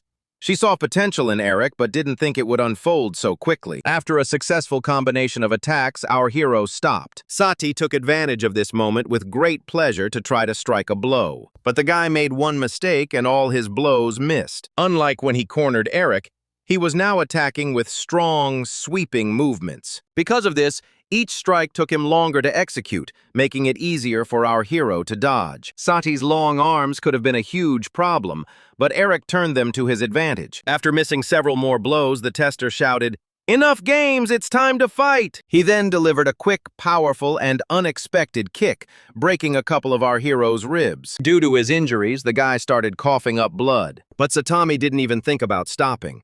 He continued to beat Eric with all his might. Meanwhile, Sadi's friends were talking. "Listen, don't you think he's starting to lose? Sure, he has the advantage now, but before that..." "Shut up, I saw everything." But this conversation is pointless now. Foxy, like everyone else, came to watch the beating of the newcomer, but now she finds our hero very interesting. Among the spectators, the opinion began to spread that Satami is not as strong as everyone thinks he is. Only Steve silently watched everything that was happening. After all, he was the only one who had seen Eric in combat. However, he was still haunted by one thought. What happened to our hero when he fainted in the alley? After all, people don't become like that just like that. And at some point, Steve realized that his words were true. Initially, he said this only to provoke Samurai and compel him to test our hero. However, observing the situation, he realized that the image of a harmless nerd was indeed just a disguise. The Eric we see now is the real Eric. Fast, smart, and eager to fight. In this fight, he looked confident and ready to fight from the very first minute. The only factor that could have caused our hero to lose was his lack of combat experience. He more than made up for it with his intelligence and agility. So another attack ended with Eric's counterattack. The tester noticed that after each attack, our hero always weakened his defense, and he used these moments for his own attacks. At that moment, Steve approached his sister and took her by the shoulder. Then, with a broad smile, he asked, "What do you think of this guy? What do you want to hear?" "I'm glad I wasn't wrong. He's demonstrating the skills shown in Reapel," Irin replied irritably. "Why are you always so angry? I just wanted to thank you for finding him," Steve added, taking out his phone. "Okay, watch closely or you'll miss the most interesting part. And by the way, I think we can get the code," Steve said in a whisper, causing his sister to look genuinely surprised. Meanwhile, Satami beat Eric so badly that our hero couldn't stand on his feet. To be fair, he was barely holding on himself. Just like last time, Eric lay beaten on the floor in a pool of his own blood. Seeing this, Irene said, "Brother, you rushed it. Maybe next time." "Wait, what did you say?" Steve shouted excitedly. "Since he lost, let's aim for another one," the guy added. But a second later, the excited smile disappeared from Steve's face. "Irene, is he really out?" "I bet my monthly allowance on him," the guy added sadly. "What did you just say?" the girl shouted in surprise. "Steve, that's the dumbest decision you've ever made. What are we going to do now?" Irin shouted angrily. Suddenly, through the loud ringing in his ears, Eric heard someone shouting his name. A second later, he came to his senses. Opening his eyes, the guy saw Irin looking worriedly at him, trying to figure out if he was okay. Looking around, Eric said in a trembling voice, "What happened?" "Don't worry. He's an experienced fighter. You just need to rest a little," Irin replied in a caring and gentle voice. "What are you talking about? What happened to me?" our hero asked, confused. "If you're talking about the test, you failed," the girl replied. "I see. Interesting," Eric whispered thoughtfully. But then Irin hit him on the back of the head, and she said angrily, "You don't even have the basics. But since you managed to do that, well done. To be honest, even I didn't really believe in you. If you wanted to praise me, you didn't have to hit me," our hero replied with a slight smile. "Irene, where's Steve?" Eric asked, looking around. A little annoyed, the girl replied, "I don't know, but I just yelled at him. But for some reason, I think he's talking to the Satis right now. My brother isn't the type to give up easily. Maybe he wants to arrange a retest for you," Irin added. Sitting on the cold floor, Eric felt his whole body shaking. But it wasn't because of fear or pain. It was because of a wild desire to fight again. All this time, Foxy was watching Eric closely. Even the fact that he had lost did not bother her. The girl still felt that there was something in him that had not yet been fully revealed. Suddenly, the roar of motorcycles rang out. "Foxy, hurry up! You know we're late, right?" Even though she didn't have time to get to know our hero better right now, she decided to watch him for a while longer. Meanwhile, Sati's friends were discussing the fight and how much money they had made from it. Suddenly, one of them had the sense to say, "To be honest, at one point I thought you were going to lose." Unable to tolerate such insolence, Satomi shouted, "Shut up and get out of here!" Sammy knew from the very beginning that he would win this fight, and that's what happened. But he didn't like the way he got this victory. "I remember the fight. The guy realized that he was very wrong when he thought Eric was a pushover. What's more, Satomi realized that if our hero had a little more combat experience, he would have lost this fight. Suddenly, Steve's voice came from behind him. "Hey, Satomi, are you okay? You look like something's wrong," the guy added with a sly smile. "Steve, are you done with what you need?" Satomi asked. "Nothing, just wanted to know when you can retest him," Steve replied. Wiping the blood from his cheek, Satomi said irritably, "Enough." "Why do you need that? You don't have to win to get a pass," the guy added suspiciously. "Wait, are you saying he passed the test?" Steve exclaimed in surprise. "I don't know, I'm still thinking about it. I may be a bastard, but I have a clear view of the world and am honest with myself. He beat me up pretty badly too.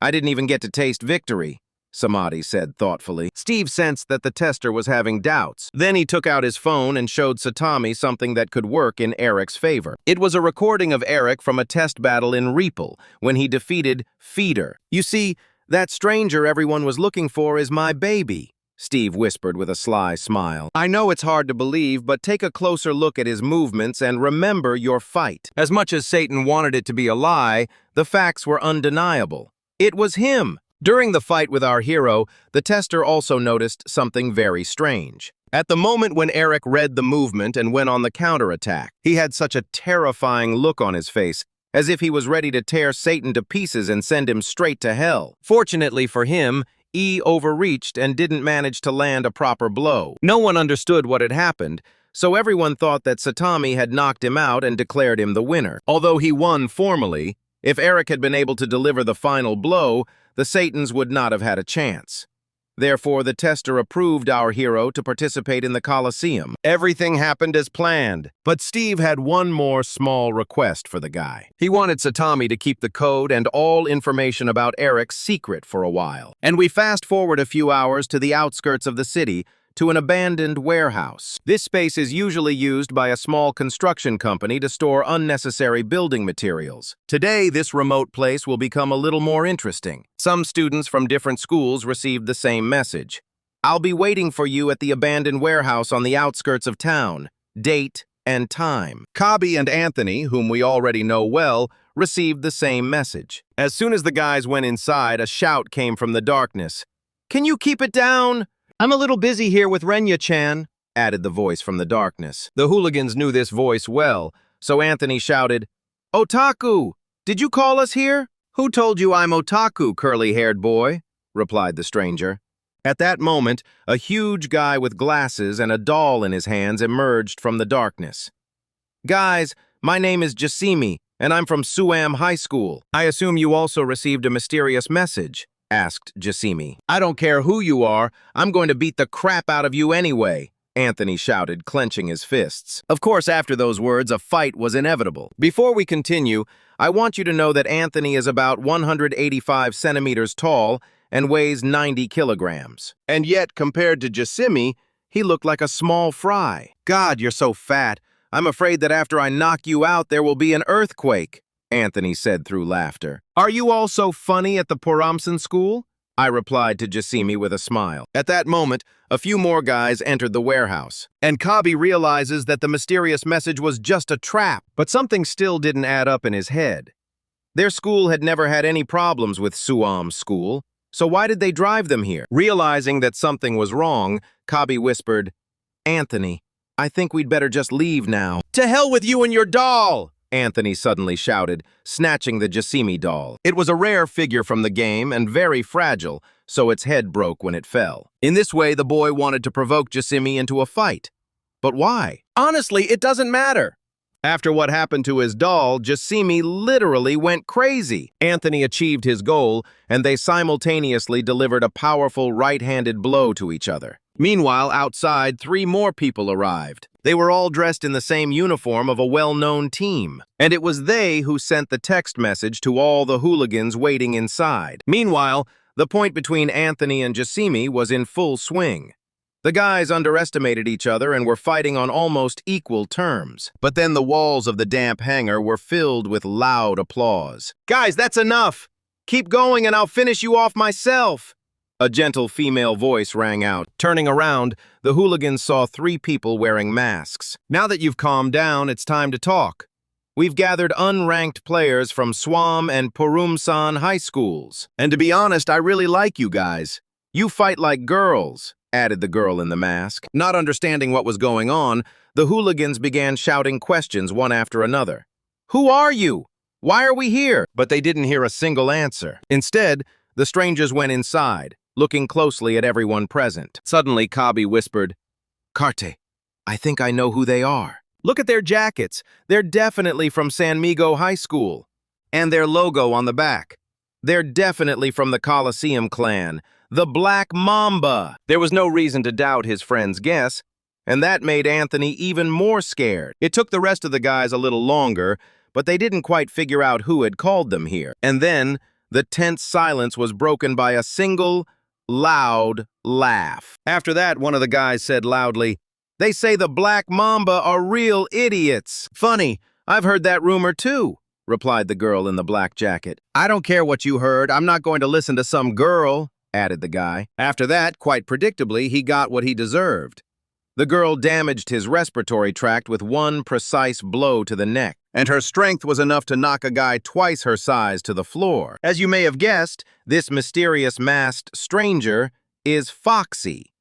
For such insolent words directed at her clan, the girl punished the guy by breaking his nose with her foot. When she was done with him, Foxy shouted loudly, Friends, don't you think too highly of yourselves? I'll give you some advice for the future. If you're weak, shut your mouth and keep quiet when the strong are talking. After seeing this, no one else wanted to challenge the members of the Black Mamba. The Black Mamba clan is a large team that controls about 70% of the high schools in the Kangbuk district. Rumor has it that Fafa TV is full of monsters. Among them are the seniors of Samyeonsil High School, where the clan was formed. They are highly ranked players with a good reputation who are recognized throughout Seoul. Looking at the faces of the invited guests, Foxy realized that they had guessed who they were dealing with. After resolving the unpleasant situation, the girl thanked the guys for coming when she called them. It came as a real surprise to Kabi and Anthony that it was actually Black Mamba who had called them, not Jasimi. And they weren't the only ones who thought so. The rest of the guys felt the same way. Let's get down to business. We didn't call you here to fight. So I hope everyone will take this seriously. As you probably already know, Fafa TV will soon be holding a distribution exam. And there's a rumor that a problem child will be there. According to our information, this is not a rumor at all, said Foxy. But then one of the guys interrupted her and asked, A problem child? How is that related to the placement exam? I don't understand it either. Our school isn't the kind of place where there are people like that. We only have nerds, added Kabi in surprise. I apologize for interrupting you, but who are you talking about? Jasimi asked anxiously. We don't have any exact information, but he's at one of your schools. However, we know what he looks like. You know him, don't you? Foxy said, taking out her phone and showing a photo of Eric's gaming avatar. In general, the main purpose of this meeting was to find people for specific purposes. Thanks to her connections, Foxy was able to find out that the newcomer she was interested in was most likely studying at Swam or Puramsan School. She had the highest hopes for Jasimi and Anthony as the strongest representatives of the schools. The day after their deal. After school, Eric went back to Riepel. But this time, it wasn't just to attend classes. Today, he was undergoing training specially prepared by Steve. In this training session, our hero must learn spatial maneuverable combat. And for the best results, Irin joined him in the lobby. Suddenly, Steve said, Eric, you need to skip school for a while, so focus on your training. What? But why? Our hero asked excitedly. Don't worry about it, everything's taken care of, just train, Steve replied. Just as Eric was about to ask a few more questions, Irin began to attack. Surprisingly, the guy had enough reflexes and agility to dodge such an unexpected blow. Irene was pleasantly surprised because it meant that Eric was improving as a fighter. Her main goal was to give our hero as much combat experience as possible, so that in the Coliseum he could show his best side. But so far, he keeps repeating the same mistakes. Constantly dodging attacks, he allows his opponent to corner him, and Irene believes that this is his main mistake. In the end, everything came to the expected conclusion. Our hero backed himself into a corner, and this led to defeat. Stopping her foot a few centimeters from the guy's head, Irene said, there's just over a month left until the placement exam, and if you don't correct your mistakes, you won't pass it. And if you want to get the money according to the contract, you have to do it. But Eric knew this very well himself, so he was ready to train all his free time. Suddenly, their training was interrupted by an unexpected message from Steve. I don't want to distract you, but we have a huge problem. People on the forums are actively trying to find out your real identity. By the way, since you don't have a gaming nickname, they've given you the nickname Berserk. However, the problem is that someone found out which school you attend. What alarmed Steve about this whole situation was that Eric had only been a member of their clan for a few days, and yet so much was already known about him. He had no doubt that the Black Mamba clan was behind it all, and Steve, as the clan leader, had to ensure the safety of his team. After thinking about it, the guy realized that Foxy was able to track down the approximate location of the first entry into the game. The thing was, this so-called hunt was holding Eric back in terms of training. Steve knew that something like this would happen sooner or later, so they conduct all their training on exclusive devices that are connected to a wired network. In this case, it would be practically impossible to track even the approximate location of the connection.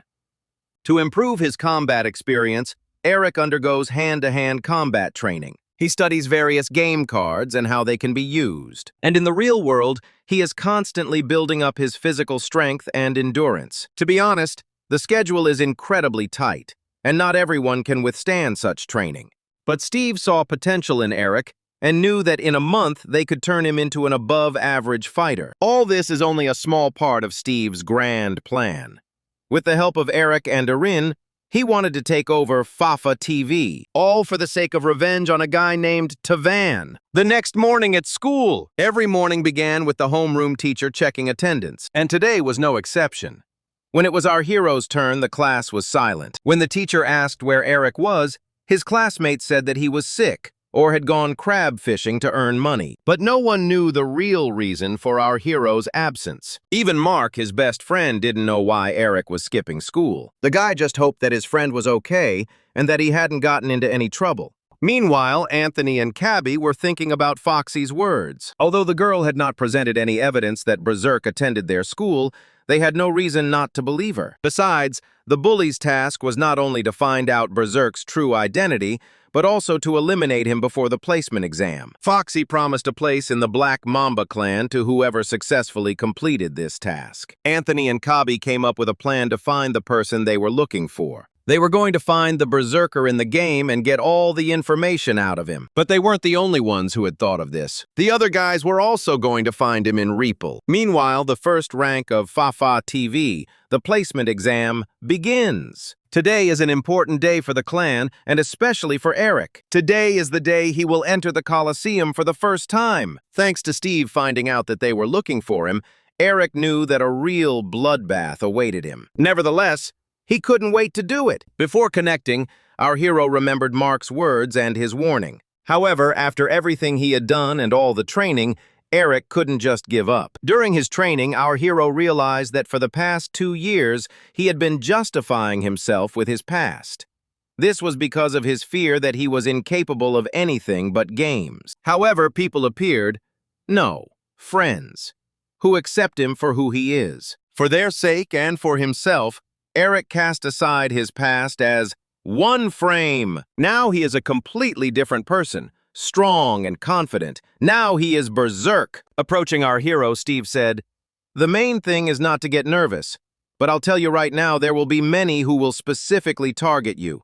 They want to eliminate a strong competitor. But remember that you can benefit from any situation." After receiving these words of advice, Eric got involved. The strongest fear a person has is the fear of the unknown. And most of all, our hero feared that someone would attack him from the very first seconds of connecting. But everything turned out completely differently than he expected. Host's voice. "Hello, everyone. I am glad to welcome our cruel friends back after such a long time. As always, I am your host at the Coliseum and your best friend, Orca. Although, as always, you don't care. The Coliseum welcomes its gladiators. Just kidding. I'm not some boring TV host. Today, you pigs will fight in a colossal slaughter. I hope you all die. Ha ha ha ha! Now I will tell you the rules that you must remember. If you don't remember them and break them, don't complain that you won't get a refund. If you enter the portal that passes through each room, you will move around a random map. Inside, there is an official map of the Coliseum, which is most often used during Fafa TV broadcasts. Each room has different missions, so check them carefully. It's up to you whether you knock someone down or fall into a trap. Even at the end, you may have an additional battle. Only the 20 survivors can reach rank F. However, if you avoid attacking enemies for 1 hour, you can disappear along with the map. Keep that in mind. In addition, this time there is someone here who is attracting a lot of attention. Dear Scum, here he is, please give him a warm welcome. The newcomer BERSERK, who has caused a sensation all over the internet. The orc suddenly shouted, pointing his fingers at Eric. Now the goal of all these hooligans is to beat up our hero and win the title of BERSERK champion. Steve had prepared Eric for something like this, but the guy still hoped it wouldn't happen. But this could work in his favor, as many sponsors have come here today. If he impresses them, they will finance him. That's not all. Orca announced that the person who could defeat the Berserker would receive extra points and a guaranteed chance to get an F rank. If anyone had any doubts about hunting our hero before, with these words, the host painted a target on Eric's forehead. At that moment, our hero whispered, "What the hell? Why did he single me out among everyone else? I barely won, and the Satami lost completely. How am I supposed to fight all of them at once?" Irene, who was watching the broadcast at the time, was also not thrilled with the attention given to Eric. Steve, on the other hand, was happy. He believed that this would make it easier to put the plan into reality. In any case, whatever happened in the Coliseum, they would not be able to help. Following an old tradition, Orca organized a small reception before the start of the trial. But for several years in a row, during this reception, the participants have started fighting, and many have been eliminated prematurely. Therefore, this year, the reception lasted only a minute. After that, the exam began. As soon as the signal sounded to start the test, chaos broke out in the arena. The participants began attacking each other indiscriminately. Among them were some more clever guys who immediately headed for the exits. In just a few seconds, Orc counted more than 5 fallen participants. However, one participant stood out among them all. He moved around the arena incredibly fast, like lightning. This participant was our hero, BERSERK. On his way to one of the portals, Eric even managed to land several very successful attacks, which earned him a few points. At the moment, he tops the leaderboard. But not everything is so rosy and simple. Eric is not the only participant whose speed is at a very high level. At this moment, our hero was caught up by another promising newcomer, who was nicknamed Meteor. The guy didn't know about him, so he was very surprised when he saw that someone had caught up with him. Catching up with Eric, this stranger looked at him as if he were his worst enemy and said, "So you're BERSERK? I'm disappointed." Then, with insane speed and strength, he attacked Eric. Meteor's speed was so high that our hero didn't even have time to see the leg flying towards him. Looking at this red-haired guy, Eric had only one question. Who is he? During training, Steve often repeated one phrase. 99% of the participants are high school students who know how to fight a little, and they are no competition for you. But let's get back to reality. A little over 30 seconds into the test, Eric is already bleeding profusely. Thanks to a month of hard training, he was able to withstand the blow and not pass out. Our hero soberly assessed his abilities and realized that he had little chance in a fight with this guy. Suddenly, Meteor said, "So, you don't know how to fight? Rumor has it that you'll fight like your nickname, BERSERK, suggests. But I look into your eyes and see that you're afraid of me. You're not like them, so what are you doing here?" "Don't answer, I understand everything. You came here to make money like all of them. I'll give you some advice. Just leave before it's too late. When we meet again, I won't go easy on you," Meteor added, then entered the portal. What had just happened was a real shock to Eric. He didn't expect to find someone like that. Just as he was about to think about it, someone shouted, "Hey, there's a portal!" Now a whole crowd of angry hooligans was running towards our hero. Without a moment's hesitation, Eric followed the stranger into the portal. This time the guy spared him, but our hero had no doubt that this would not be their last encounter in this exam. As you already understand, portals transport participants to different worlds. And if you enter one portal, it's not a given that you'll end up in the same world. The map Eric found himself on was familiar to him thanks to Steve's training. This map is called Sprint. Of the more than 100 people who entered the portal after our hero, only about 15 people ended up on this map. The mission on this map was one of the most brutal. It was called Battle Royale. Only 2 people who survive this slaughter will advance to the next stage. In addition, this mission has a certain time limit. Suddenly, a guy stepped forward and shouted loudly, "Enough talk about this and that. In the end, don't we just need to beat each other up and win? Since you're all such cowards, I'll start first. And I'll start with Berserk," added the guy, attacking Eric from behind. But our hero sensed the enemy's approach in time. Since the attack was stupid and primitive, he simply stepped aside, allowing his opponent to pass. At the same time, the stranger accidentally stepped on the acceleration panel, and in a second, he was rushing at full speed into the wall. The force of the collision was so great that the system counted him out. From the moment of the first death, the Battle Royale counter was activated, and the participants began to act. If you step on the yellow panel, your speed will double, which is very dangerous. And if you step on the red tile, you will stop, so it's a safe and easy map. Among the participants, there were guys who knew this map as well as our hero. One of the guys even used the yellow panel to launch a surprise, lightning-fast attack. But this acceleration was still not enough to catch Eric. The guy literally saw all of his opponent's attacks in advance and easily dodged them. At one point, it even seemed to him that he was mocking him. In the end, this attacker repeated the fate of his predecessor and accidentally stepped on the yellow panel. As a result, he crashed into the wall and was eliminated from the test.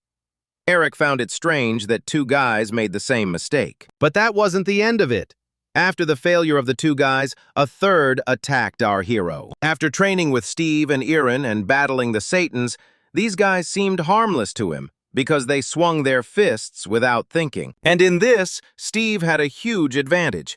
He was good at using his brain. Instead of getting involved in senseless fights and wasting his strength, he decided to take advantage of the map's features. He pushed all his enemies onto the yellow panels so that they would crash into the walls and be knocked out. In addition, the Coliseum system was designed in such a way that it counted victories over these participants as berserkers. Smelling the strong scent of blood, Eric felt it, a wild urge to destroy all his opponents. And at that moment, that very creepy smile appeared on his face, the one that made him so famous. Seeing how easily our hero was defeating one opponent after another, some guy was about to attack him, but a stranger stopped him. Then he threw him against the wall. They all forgot the main rule. Everyone around them was an enemy, not just Berserk. Realizing their mistake, the participants began to fight each other. Most of them decided to push their opponents onto the panels to conserve energy. In a matter of seconds, chaos filled the arena. And yet there were individuals who wanted to defeat Berserk to get a guaranteed spot. When the exam was just beginning, Eric was unsure, so he was afraid.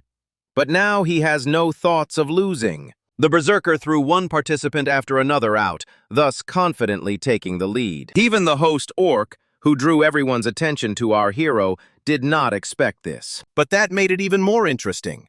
The Fafa TV broadcast broke its own record for viewership. Everyone was curious to see how the rising star Berserk would achieve absolute superiority. For many, it was a real revelation that Berserk actually uses his mind in battle rather than brute force, as one would expect from a player with such a nickname. Now, the main thing is that this feeling of absolute superiority doesn't go to Eric's head, and that he doesn't lose his vigilance at the crucial moment. Watching our hero, one of the guys froze in fear. After all, before his very eyes, a skinny guy in a black cloak had beaten up 2 of the strongest guys in his school. What are the chances that such a weakling could stand up to a berserker? That's right, absolutely none. Realizing that he didn't stand a chance in an attack, this guy stood on the slowdown panel and took a defensive position so that he could repel his opponent's attack if necessary. But he didn't come up with this strategy himself, he just copied it from our hero. Eric didn't attack anyone himself, he just stood there and waited. At least, that's what he did until a certain moment. But when no one wanted to attack him, he decided to take action. In just a couple of minutes, the battle royale was over. Eric and the guy who had been defending himself the whole time moved on to the next level. Feeling the threat from the Berserker, this guy ran to the portal without hesitation as soon as it opened. Meanwhile, Eric just stood there, breathing heavily. After an attack of so-called thirst, he always has a headache. Because of this, he couldn't fight at full strength for a while. But if that happened now, it would mean defeat for our hero. So he allowed rage to completely fill his body and mind. Releasing his true nature, Eric took on the true appearance of a berserker, with terrifying eyes and a frightening smile. Meanwhile, most of the players moved on to the second level and found themselves on a new map. Welcome to the Circus Festival map. If you don't know all the extensive patterns that come out of the box in the middle, this can be considered the most difficult F-rank map. Quite a few participants came to the second level, even more than planned. There were also even participants from other countries, like this girl named Morticia. Some players have been on this map for more than 5 minutes, but the competition has not yet started. Some participants spent this time studying each other and finding out what each of them was capable of. Jashimi also managed to get through to the second stage, and he spent the break time looking for the Berserker, but he was unable to find him. When suddenly an announcement was made. The last participant has joined, and all eyes turned towards the portal. As you might have guessed, the last participant was our hero. Many were unhappy that they got to the second stage with the Berserker, and due to his sickly appearance, someone even suggested that he had received serious injuries in the first stage. And apparently only Jashimi was sincerely glad that he was here. All this time, the mortician simply stood to the side and silently watched. The second stage was a little more interesting than the first.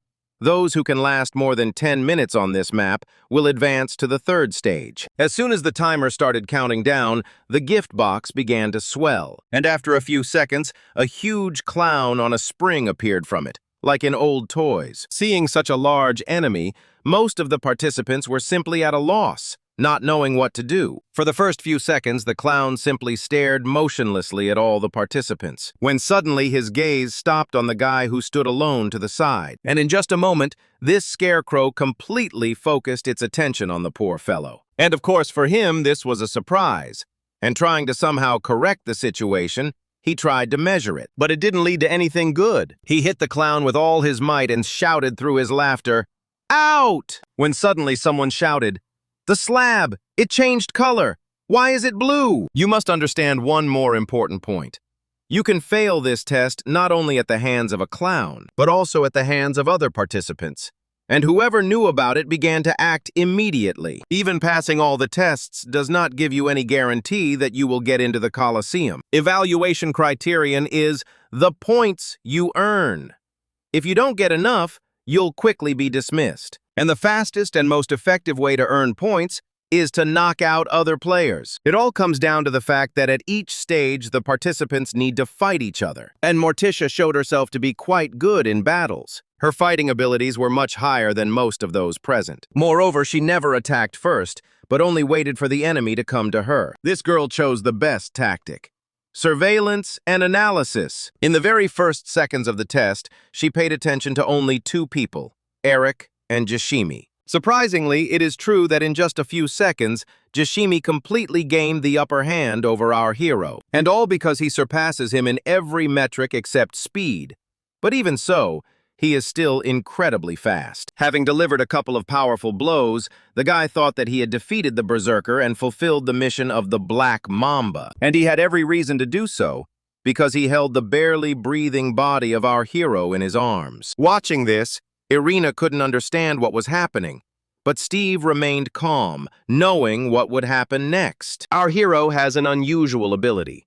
After a defeat, he gains a second wind. At that moment, the seemingly defenseless Berserker said through laughter, "What an idiot, that was painful. I'm sorry, but will you take your hand off me? Or do you want to die, you stupid pig?"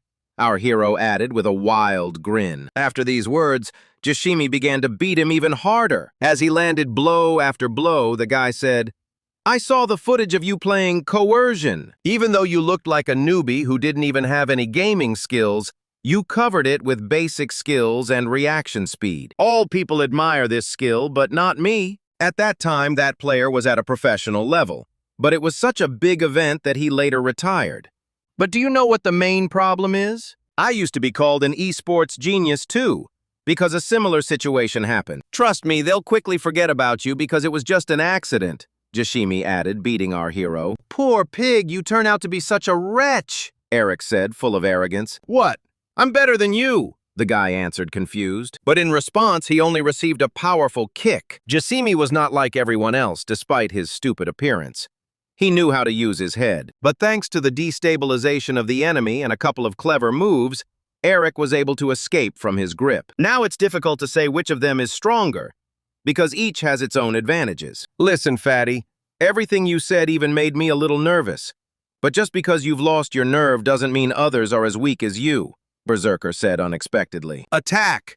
And I'll show you the difference in our strength, our hero added, her eyes wild. From these words, Jashimi awakened in himself a long-forgotten feeling of anger. And a moment later, the battle arena was filled with a loud explosion, after which a system notification appeared about the addition of new slabs. Now, in place of the lonely blue slab, a multitude of multicolored panels appeared on the field, and this caused concern among some participants. Let's just say that if you don't know the patterns of this map, then your chances of passing it are close to zero. Those guys who knew what was about to happen began to behave as carefully as possible. Meanwhile, Eric was beating Jashimi in a mocking manner. At that moment, the guy realized why Berserker had attracted so much attention. His abilities were much higher than he had imagined. However, despite this, Jashimi considered Eric an idiot, because he succumbed to the desires of sponsors and spectators. He was sure that the guy was doing all this just to make money, missing the main point of the Coliseum. The guy sincerely believed that the true essence of the Coliseum was to surpass everyone in physical strength. Of course, it was convenient for him to believe this. After all, he was much stronger than all his peers. That's why the fight with the Berserker was a real revelation for him. He did not possess striking physical strength, but he had many other advantages and still occupied a leading position. When suddenly Eric stopped and suggested a little test of wits. Meanwhile, there were exactly 3 minutes left until the end of the second stage, and this meant that the clown was entering a special mode of total destruction. Jashimi knew this map well enough to understand what would happen next. Seeing the horror on his opponent's face, Eric said, "Didn't you know about the 3 minutes?" After which our hero jumped back onto the purple panel and playfully waved his hand. And just a second later, the clown, like a madman, began to hit the players one after another with his hammer. Many people who were unaware of the hidden patterns of the map fell under this attack. You may have just seen the culmination of the circus festival card, the fanfare pattern. After the fanfare sounds, you need to stand on a slab of the same color as the clown's eyes. And despite the fact that Jashimi didn't have time to react, he still remained in the game thanks to his skill. Breathing heavily, the guy shouted, "Did you want to win in such a cowardly way?" Cowardly? I was playing by the rules of the game. Where's the cowardice in that? There's no need to blame your own weakness on someone else's cowardice or anything else. Just accept it as a fact, Eric replied sarcastically. Unable to bear yet another insult directed at him, Jashimi rushed to the attack, shouting that he was stronger than him because the Black Mamba had chosen him. "I am the strongest fighter in Swam High School. A worthless person like you even dares to say such words to someone like me. You will answer for this," Jashimi shouted, trying to hit our hero, when suddenly the fanfare started playing again. And the clown changed the color of his eyes again. The guy had heard about this pattern before, but had never encountered it. So the repeated fanfare came as a surprise. However, thanks to the information he received from Eric, he now knew what to do. The only problem was that you had to act with lightning speed. Otherwise, you would come under attack. Trying to find a panel of the right color nearby, Jashimi saw that our hero had already done this and would not let him near the right panel. However, he didn't have time to look for a new panel. So the girl decided to take a risk and knock out the Berserker. And at that moment, Eric left the panel on his own, letting his opponent onto the red plate. Irina didn't see Eric fight with the bullies at his school, when suddenly our hero said, "Idiot! I thought I'd reveal all my cards to you." With 30 seconds remaining, the final pattern appears. Since it appears randomly, you need to watch it very carefully. The final fanfares differ from the usual ones in sound and especially in pattern. What do you think will happen if you step on the wrong color tile? Eric added with a smile. Hearing the sound of a flying hammer behind him, Jashimi cried out in despair, "Impossible!" That's why this card is considered the most difficult. It has many complex patterns and deceptions. Watching as the hammer reduced his opponent to nothing, the most terrifying smile imaginable appeared on Eric's face. Watching the live broadcast, Irina also screamed in surprise. "What is this?" I understand how he completed the sprint and circus maps. After all, he trained hard with you. However, the girl screamed, slamming her hand on the table in anger. Isn't it strange, these movements of his? During training, he moved completely differently. It felt like he had become a completely different person, Irina added in a calm voice. But Steve remained silent in response. After all, he knew what that look meant. Irina didn't see Eric fight with the bullies at his school. That's why she doesn't know about Eric's second personality. She only saw his unsuccessful fight against Satami. Steve himself didn't have it all figured out yet enough to explain it to her now. So he decided to explain himself when the moment was right. Watching Eric, Irin realized that our hero was not fighting her at full strength. Meanwhile, on other maps, a real massacre was taking place. The participants fought with all their might, and every minute someone dropped out. In addition, many athletes who had high expectations failed in large numbers and lost their places in the rankings. But for the show, it was even better. With each passing minute, the audience grew larger and larger. After completing the second stage, the portal to the third stage did not appear. This could only mean one thing. The other participants were still competing in the second stage. For Eric, it was a great opportunity to relax and think a little. Considering that almost everyone failed the second stage, it meant that in the next stage, Eric would meet serious opponents. But our hero didn't care about that.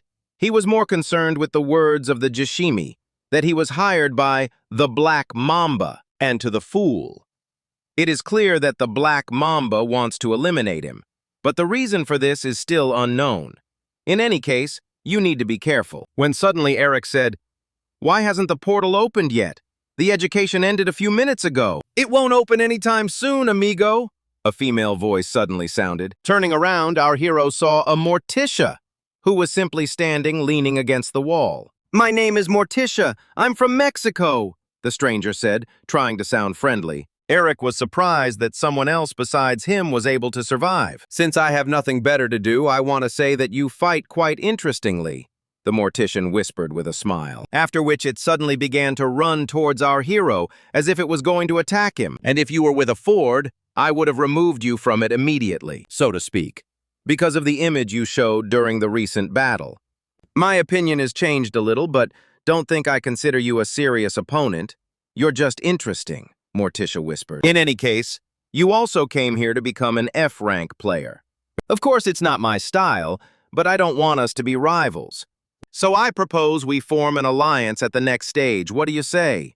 the girl added, extending her hand. At first glance, Morticia looked like she could be trusted. However, Eric understood that this could end badly for him. That's why he was in no hurry to accept or reject her offer. When suddenly Morticia said, "Even though I am Mexican, I have lived my whole life in Korea.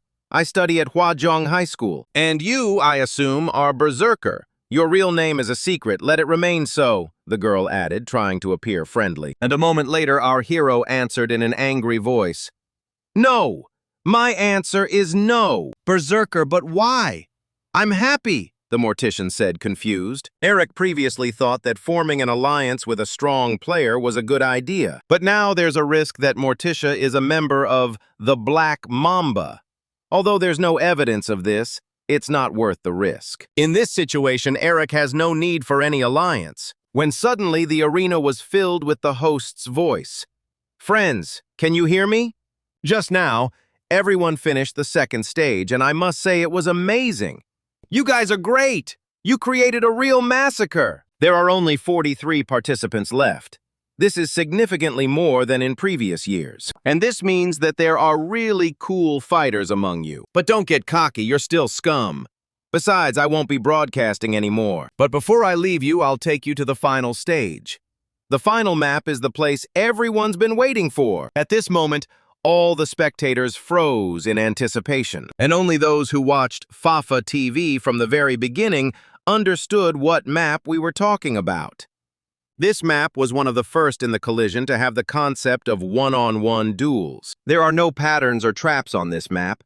Everything is decided by a fair fight. Having learned about the final stage, Steve began to get a little nervous, because Eric's success would depend only on him. And the map for the final test was called Celestial Collision. However, there are a few new features this year, since this map was originally intended for one-on-one battles. Among those who remain, there are those who have stars engraved on their hands. The top 10 surviving players with the most money bet on them have a star. Those who don't have a star can take it from those who do. The one who reaches the very end with a star wins. Moreover, it is possible to own multiple stars at once. What does this mean? That there will not necessarily be exactly 10 winners. Even if a player has a star, he can knock out his opponents. You need to be extremely careful. Well, all participants are familiar with the rules of the final test, which means we can begin. As soon as the orca announced the start of the final round, chaos reigned in the arena. Of course, the main targets were the star participants. And Eric, too. 3 fighters attacked him at once, but they were all too self-confident. And they paid for it. Thanks to Steve Irene's training, our hero feels confident in combat with several opponents at once. However, this was quite tiring for him. Even though most of the opponents seemed quite weak, Eric still treated them with caution. Well, looking around again, our hero thinks that perhaps he is being too cautious, and in fact he has no reason for such behavior. And all this time, the mortician simply observed him from the sidelines. She was genuinely interested in how Eric would perform in such a test, because there is literally a target painted on his face, when suddenly 2 guys who had made an alliance started approaching the girl. And apparently, they chose Morticia as their target. However, that's not entirely true. The girl didn't have a star. Because she was a foreigner, no one bet on her. So the guys decided to attack the Berserker, to guarantee their place in the top 10. The attacker was very quiet and stealthy, so Eric noticed the attack only at the moment of impact. Luckily, he had enough skill to repel the enemy's attack. Moreover, the guy noticed that there was a star on the attacker's hand, and he did not understand why he was attacking him. So the rumors about you turned out to be true? You're pretty fast, the stranger said indifferently. At that moment, Eric thought that this stranger was working for the Black Mamba. Although there was no evidence of this, the guy was practically sure of it. He just didn't see the point in a star player attacking another star player. Thinking that this guy was a Black Mamba agent, Eric began to fight him with full force. And in just a few successful combinations, our hero gained absolute superiority over his opponent. He dealt blow after blow, while his opponent's fists flew centimeters past him. And even so, the guy was still standing on his feet and could fight. Because of this, Eric began to doubt that his blows had reached their target. However, he had no time to think. The enemy went on the attack. This stranger's fighting style was somewhat similar to Jishimi's, only the blows were faster and much stronger. But even so, our hero dodged quite successfully, until the guy pinned his leg, thereby immobilizing Eric and delivering an incredibly powerful blow to his chest. Then followed a lightning-fast combination of hooks, and the final knee strike to the stomach. Coughing up blood, Eric remembered where he was and what he was doing, and that everyone here was incredibly dangerous. But the attack didn't stop there. Waiting for the right moment, the blonde's partner snuck up behind Eric and grabbed him. And by that time, several participants with stars had already dropped out of the challenge. And if our hero doesn't figure out how to escape the grip, he'll be next. At that moment, he realized that he had done something stupid. He didn't think that anyone would team up at the final stage, so he didn't expect to be grabbed by someone else. The enemy was superior to him in physical strength, so he would not be able to escape from the force grip. When suddenly the blonde said, "Your offensive attacks are definitely quite ferocious. However you dodge, too much I rely only on my vision. Besides, it's obvious you're a newbie who's only learned a few moves in a short time. Can't you handle even a battle like this without any special rules?" the stranger added. But then the partner interrupted him and said angrily, "Come on, hurry up, I need this damn star too. He's not nervous anyway, he's still trapped. And to you, Berserker, thank you very much. Today we are members of the Black Mamba clan," the blonde added, waving his fist. "That's it. It's impossible to escape this grip, and the enemy's fist is just centimeters away. And we are transported to school. No one had seen Eric for over a month, and it seemed like no one cared. No one except Mark. The guy even went to a friend's house, but there was no one there, so he just continued living his life. But then, the most ordinary day began to take a very interesting turn. Mark noticed how his classmates were watching something and discussing it very heatedly. Trying to find out what they were watching, the guy froze in horror.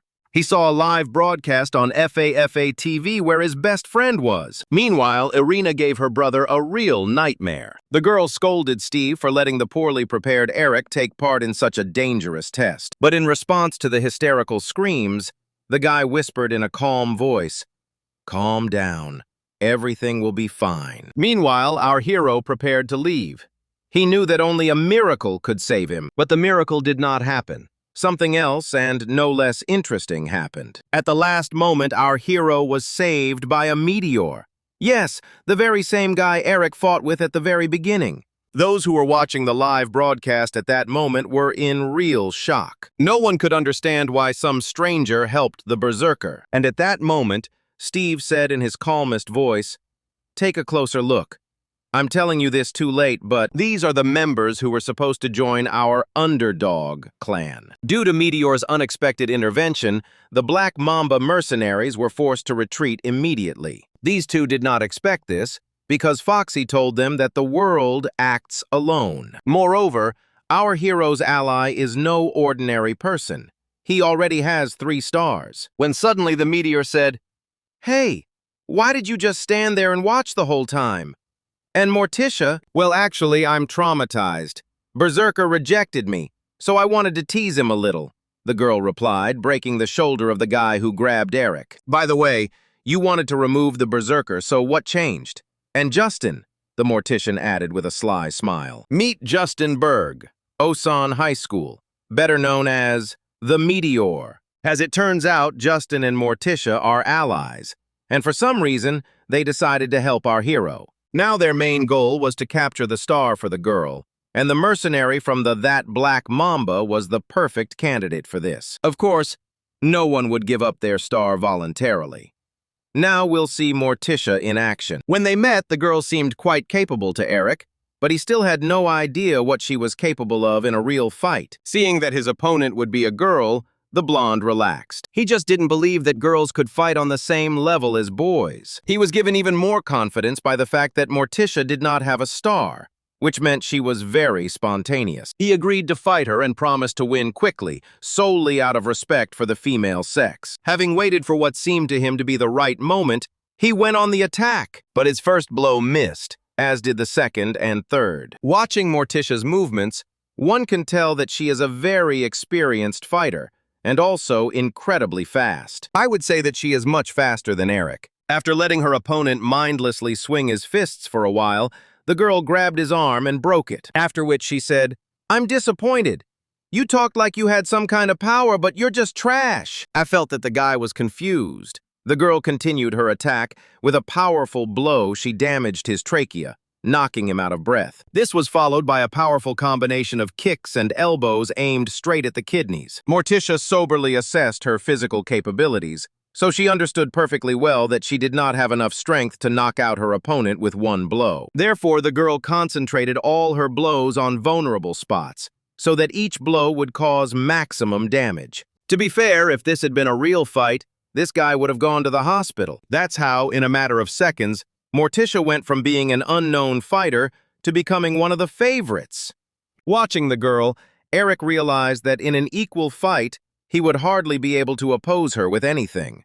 It's still good that Morticia and Justin decided that Berserker is their ally. But it was too early to relax. There are still quite a lot of participants in the arena, and the stars are constantly moving from one fighter to another. Meanwhile, there are only 3 minutes left until the end of the final stage. And during this time, our hero's team just needs to hold out and not lose a single star. It's worth clarifying that voluntarily handing over stars is prohibited. You can only get a star by knocking out your opponent. Working in a team turned out to be much easier. The numerical superiority of the opponents did not feel so serious. Moreover, the attack was mainly carried out by players without stars, whose combat skills were at a very low level. It seemed like the remaining time of the trial would be the easiest 3 minutes of the entire ordeal. But one thing was nagging at Eric. Why did Morticia and Justin help him? And why did they talk to him as if they knew him? At that moment, he remembered Steva's words that everything would be fine. Eric realized that the Mexican and the Meteor were also from the Dog clan. And meanwhile, there was exactly 1 minute left until the end of the test. And at that moment, another player took aim at our hero. He waited until his allies dispersed and he dropped his guard, after which he went on the attack, counting on a quick and unexpected strike. But this guy seriously underestimated the Berserker's capabilities. Noticing the attack in time, Eric was able to dodge. Seeing the attacker's face, our hero was very surprised. After all, it was the bully from his school, Anthony. He wasn't afraid of fighting him, but Eric was worried that the guy might recognize him and tell everyone about his real identity. After the first failed attack, Anthony continued his attacking combination. Our hero understood that it was only a matter of time before the guy recognized him. Luckily for Eric, Morticia intervened in the fight and quickly stopped Anthony. Seeing the star on the guy's hand, the girl said indignantly, "Why are you doing this, amigo? You already have a star, so why don't you stop? I'm giving you a chance to just leave and keep the star," Morticia added in a calm voice. Realizing that he couldn't stand up to two first-class fighters, the guy simply turned around and left. The girl was pleasantly surprised that among the participants, there were those who actually thought with their heads. Now, Eric only hoped that Anthony didn't recognize him. But from the guy's look, it was clear that the Berserker's face was familiar to him. After some more time, Orca announced the completion of the exam. "Well, my dear scum, that's the end. And I congratulate you. And our beloved viewers are very unhappy that there were many unexpected winners among you. Because of you, they lost their money, and I don't care. By the way, there are only 8 players who received stars, and those who failed the tests this year will be able to try their luck next year. Because of Eric's victory in the exam, his classmates lost money, and Mark was just glad that everything was okay with his friend, although he is worried about Eric getting into Fafa TV. But watching the live broadcast, he realized that our hero could stand up for himself. The Coliseum administration will provide the 8 participants who passed the exam with an official player ID. Before saying goodbye, Orca reminded that in the Coliseum, the strong man is the truth. Remember that the Coliseum is not a place for scum, but for those who find knowledge difficult. So we take everything we want by force. Only through constant battle will you find freedom. My advice to you is to rise higher and higher. Those who demonstrate their best skills in battle will be able to join one of the 4 strongest clans." For Eric, it was a surprise to see the black Mamba logo among them, when suddenly a Morticia came up to him, and leaning over, she whispered, "It was fun today, amigo. See you in real life." "I can't wait to get to know you better, Eric," the girl added, after which I logged out of the system to avoid unnecessary questions. It's worth mentioning that in the Coliseum you can both increase your rank and lose it. If you lose your rank, you leave the Coliseum. After the exam was over, Steve and Irene finally breathed a sigh of relief, which can't be said about Foxy, who failed the boss's mission. Returning to reality, Eric felt a severe headache, as if he had been under anesthesia, and everything that happened seemed like a dream to him. Even though the exam only lasted a few hours, the guy felt as if he hadn't seen Irina and Steve for several months. Even though the exam now felt like it was happening, he remembered everything that had happened, and he had a lot of questions that he wanted answers to. But more about that a little later. The next day, Eric finally returned to school. For many, it was a real surprise.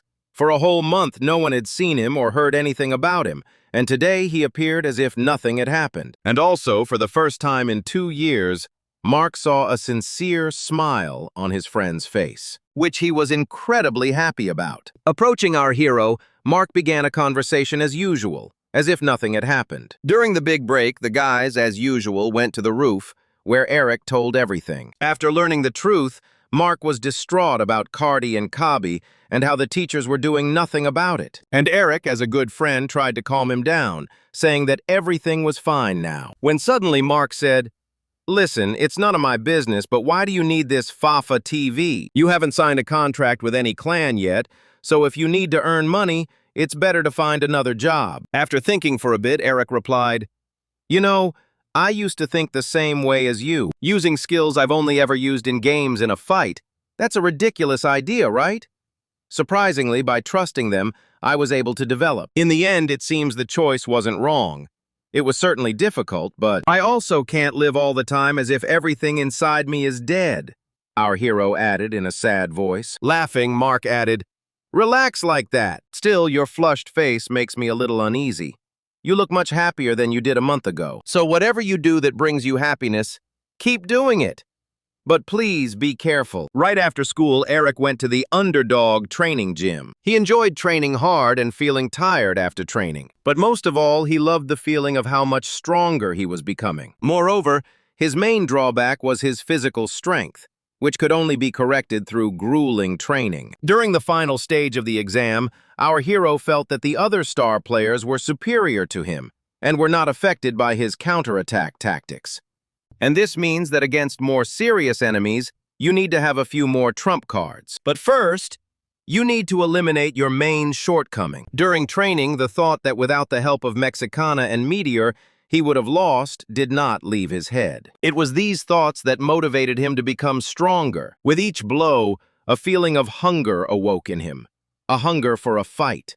And at that moment, he stopped abruptly because of a severe headache. During training with Steve, the guy complained to him about this, and Steve said that this was a side effect from the first connections to the re-apple, and that it would soon pass. But more than a month of daily connections has passed, and the pain still hasn't gone away. Meanwhile, Steve and Irene connected to Reaple. The whole point is that Steve wanted to hold a clan meeting without Eric's participation. Justin and Morticia were also present. The guy called this meeting to introduce Irina to the rest of the clan members, and at the same time tell the guys both of the main goals of Underdog. Irina was the first to introduce herself, telling a little about herself, after which Morticia did the same. After listening to the girl, Irina asked, "You do have skills, why did you come to us?" The Mexican woman, a little embarrassed, replied, "If you're going to get into fights, wouldn't it be interesting to join the weak side rather than the strong one? Because then if you win, you get a completely different pleasure," the girl added with a creepy smile. At this point, Justin interrupted her and said with displeasure, "Disgusting. What are you saying? You apparently have great moral principles," the girl objected indignantly. Completely ignoring Morticia's words, Justin introduced himself, and his purpose in joining the Underdog was to destroy someone, namely the master of the Wolf clan from the Kanso region, named Danzo. Not missing the opportunity to tease her Mexican partner, the Viper said, "What a vulnerable soul. What did he do to you, scatter your notebooks all over the classroom?" But Justin didn't appreciate such a joke, throwing a creepy look at Morticia, after which he grabbed her by the jacket and pulled him towards himself, getting ready to strike. But at the last moment, the guy was able to control his feelings and stopped. Whatever happened between Danzo and Justin, one thing was clear. It was something serious. Having calmed down a bit, the guy let the Morticia go, and the girl felt a little ashamed of her behavior. When suddenly Irina asked, "Steve, why did we meet without Eric?" "Take your time, I was just about to tell you about this," the guy answered. Meteor intervened and whispered discontentedly, "Berserker. Or Eric, it doesn't matter.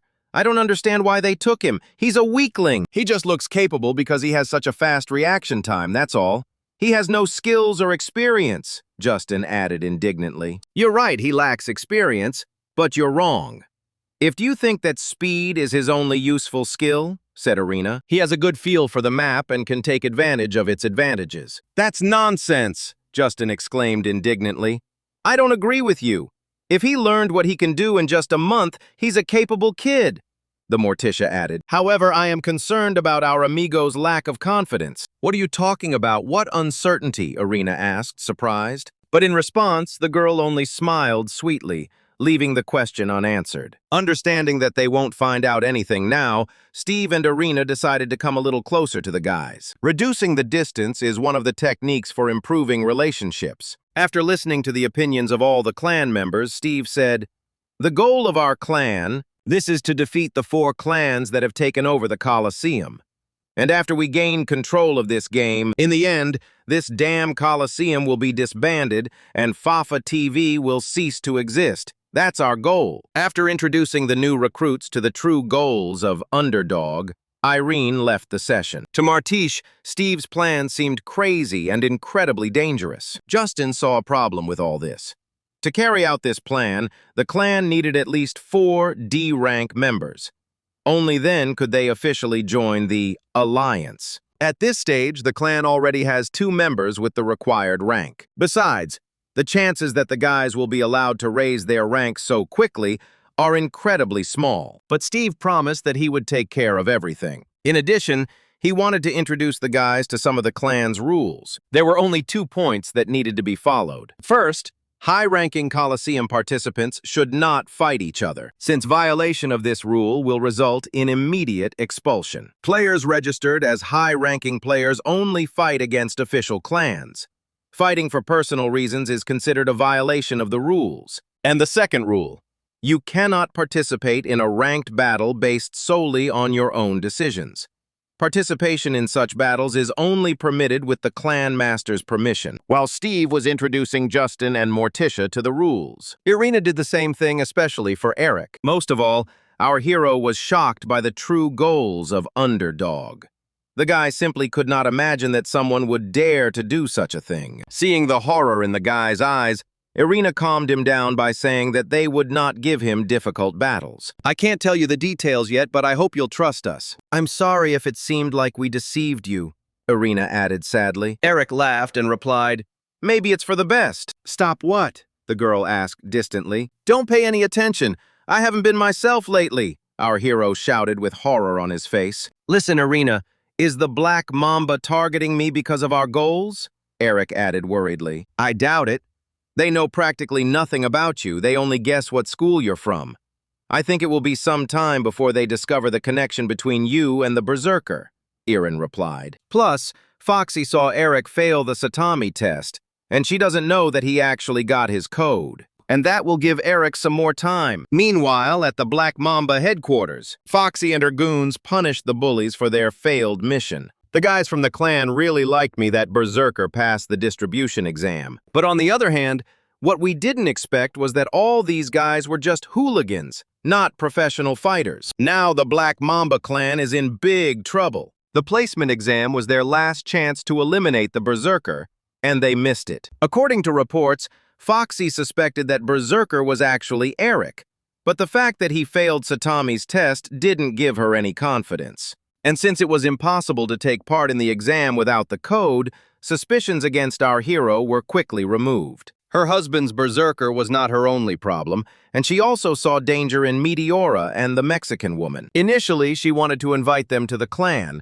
but found out that they were already members of another clan. In general, due to the failure of Jashimi and the others, she had a whole mountain of problems. And despite this, Fuchsia decided to give them a second chance. Those who can obtain useful information about the Berserker will receive a good cash reward. And by the way, those who passed the exam and received the F rank will not become members of the Black Mamba, since they failed the task. Foxy was betting that these guys would be able to get the information she needed. Of course, many did not like the fact that they were now the Black Mamba's tame dogs. But no one wanted to contradict the head of one of the 4 strongest clans. Kabi began to think about how to slip out from under Foxy's nose unnoticed. But Anthony had a different plan. After thinking for a while, the guy said, "Kabi, I think I know who Berserker is." "What? Why didn't you say anything then? Why didn't you tell that crazy woman everything?" Kabi asked in surprise. "You know, I'm curious too. Why did you hide it?" Anthony whispered in a creepy voice, after which he hit his friend with all his strength right on the neck. After pushing the guy against the wall and hitting him a few more times, Anthony shouted, "Why? Tell me." "Because I didn't believe what I saw either." "This face, it's him," Kabi whispered, coughing. "But you know, about a month ago, someone beat up Cardi. And what a coincidence, this brat suddenly started skipping school too. And then the Berserker showed up," Anthony said, holding his friend by the throat. Unlike Foxy, the guy didn't have the slightest doubt. 2 weeks have passed since the placement exam and the Underdog clan meeting. And today, the first competition of new participants of the Coliseum is being held. All attention is focused on 2 people, the Mexican woman and the Meteor, who saved the Berserker. And the host of this competition will be a girl named Soyun, a subordinate of the orc. The first challenge map was Jelly World. You can use Jelly's bouncy powers to move around. As soon as the competition began, Morticia immediately missed several blows, which is quite expected because the participants here are much stronger than at the exam. To be fair, Justin also had it tough. He was attacked by one of the strongest F-rank fighters. Today's battle is ranked and takes place in a one-on-one format. The hosts, as well as the audience, watched the underdog clan with great delight because this was their first test in the Coliseum, and their opponents were very experienced fighters. But even so, viewers for the most part are betting on promising newcomers. You might be wondering, why isn't Eric participating? The thing is, Steve sent Justin and Morticia to this test for one purpose: identify their weaknesses in order to develop a training plan. But in the case of our hero, there is no such need. His weak points are already known. When suddenly Eric came up to Arena and said with a sad look, "Listen, I think I'll be going now." "Are you quick? Did something happen?" the girl asked. "No, it's just, even if I'm not here, it seems like there won't be any problems," our hero added. "Why did you decide that?" Arena asked excitedly. But in response, the guy simply turned around and left. And even a fool could understand that Eric was offended. At that moment, Arena was talking to Steve on the phone, and she yelled at her brother for removing our hero's name from the list for this test. Basically, the girl was furious that Steve was making Eric feel useless compared to everyone else. After listening to all his sister's complaints, the guy silently hung up. The thing is that he had a very important business meeting right now. Steve was still trying to solve Eric's riddle. So he decided to talk to the only person who could tell him anything: our hero's former coach. Walking home from training, Eric tormented himself with thoughts about how useless and weak he was. In addition, the headaches became more severe and more frequent. He also felt that he had let down Steve, who had given him a chance to prove himself. At some point, my head started to hurt so much that it became impossible to think, and everything started to swim before my eyes. Previously, Eric thought that it was due to constant training and overwork. And even at some point, the guy thought about leaving the Coliseum and the clan and Ripple in general. But the distance traveled was so great that there was no point in turning back. And besides, he didn't want the people who cared about him to be disappointed in him. But being a burden to the clan was even worse. When suddenly Eric's phone rang, which surprised the guy greatly since no one ever calls him. At first, our hero thought that Steve was calling him, since Irina had most likely already called him. But no, it was some unknown number calling him. The guy usually doesn't answer calls from strangers, but this time he decided to answer. "Hello," Eric said timidly. "I didn't expect you to answer. It's been 2 weeks?" The voice from the phone. "Excuse me, what? Who are you?" our hero asked in surprise. "Stop playing dumb and pretending you don't know me." "Stranger, if this is some kind of prank, then goodbye," Eric added angrily. "It looks like you seriously bleached your ears at the Coliseum. Didn't you recognize me?" "It's me, your friend Anthony. I'm warning you, if you hang up, you hang up." "Eric, I have something to discuss. Or should I address you as Mr. Berserker? You know the school's 9th building, right? I'll be waiting for you there. And believe me, it's better for you to come. But the choice is always yours. Just know if you don't show up, the Black Mamba will come for you," Anthony said, laughing. The situation is really bad, and our hero doesn't have much of a choice. And at that moment, the hooligan felt genuine pleasure. He understood perfectly well that he held all the cards in his hands, and Eric had nowhere to go. Until the very end, Kabi doubted that our hero was a berserker. But after the conversation, he was convinced of it, and believed that they should immediately report this to the Black Mamba, because then they would have a chance to become members of the clan. But Anthony was categorically against this. He understood that Foxy was simply using them.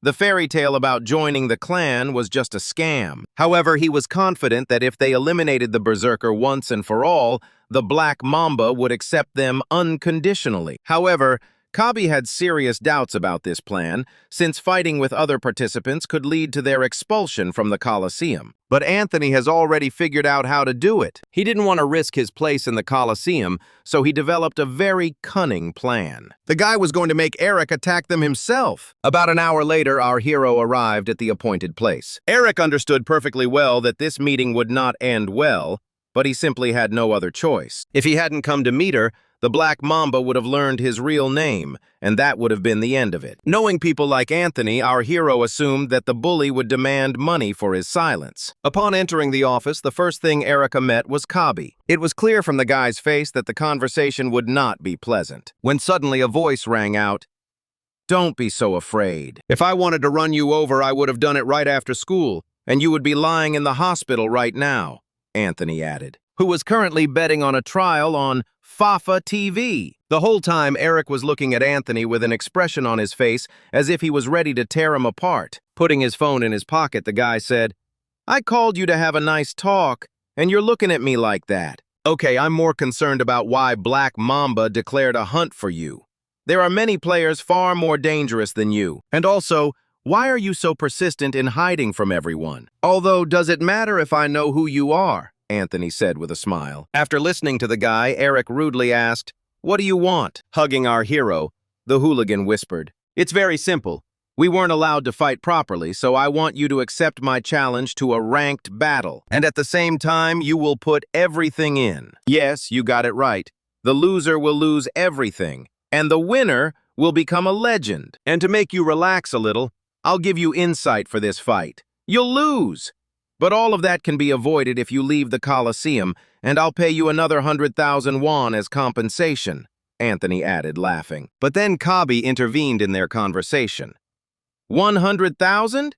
And you're being generous today. You can't say it, but he's a poor guy, so I decided to help him out of old friendship," Anthony replied. Eric understood perfectly well that this was all just a provocation, and he just needed to ignore his words. Besides, the guy understood perfectly well that if he got into a fight right now, he would expose the entire clan. Noticing that our hero was starting to get nervous and clench his fists, Anthony decided to put the squeeze on him. "By the way, what do you think will happen if the Black Mamba finds out who you are?"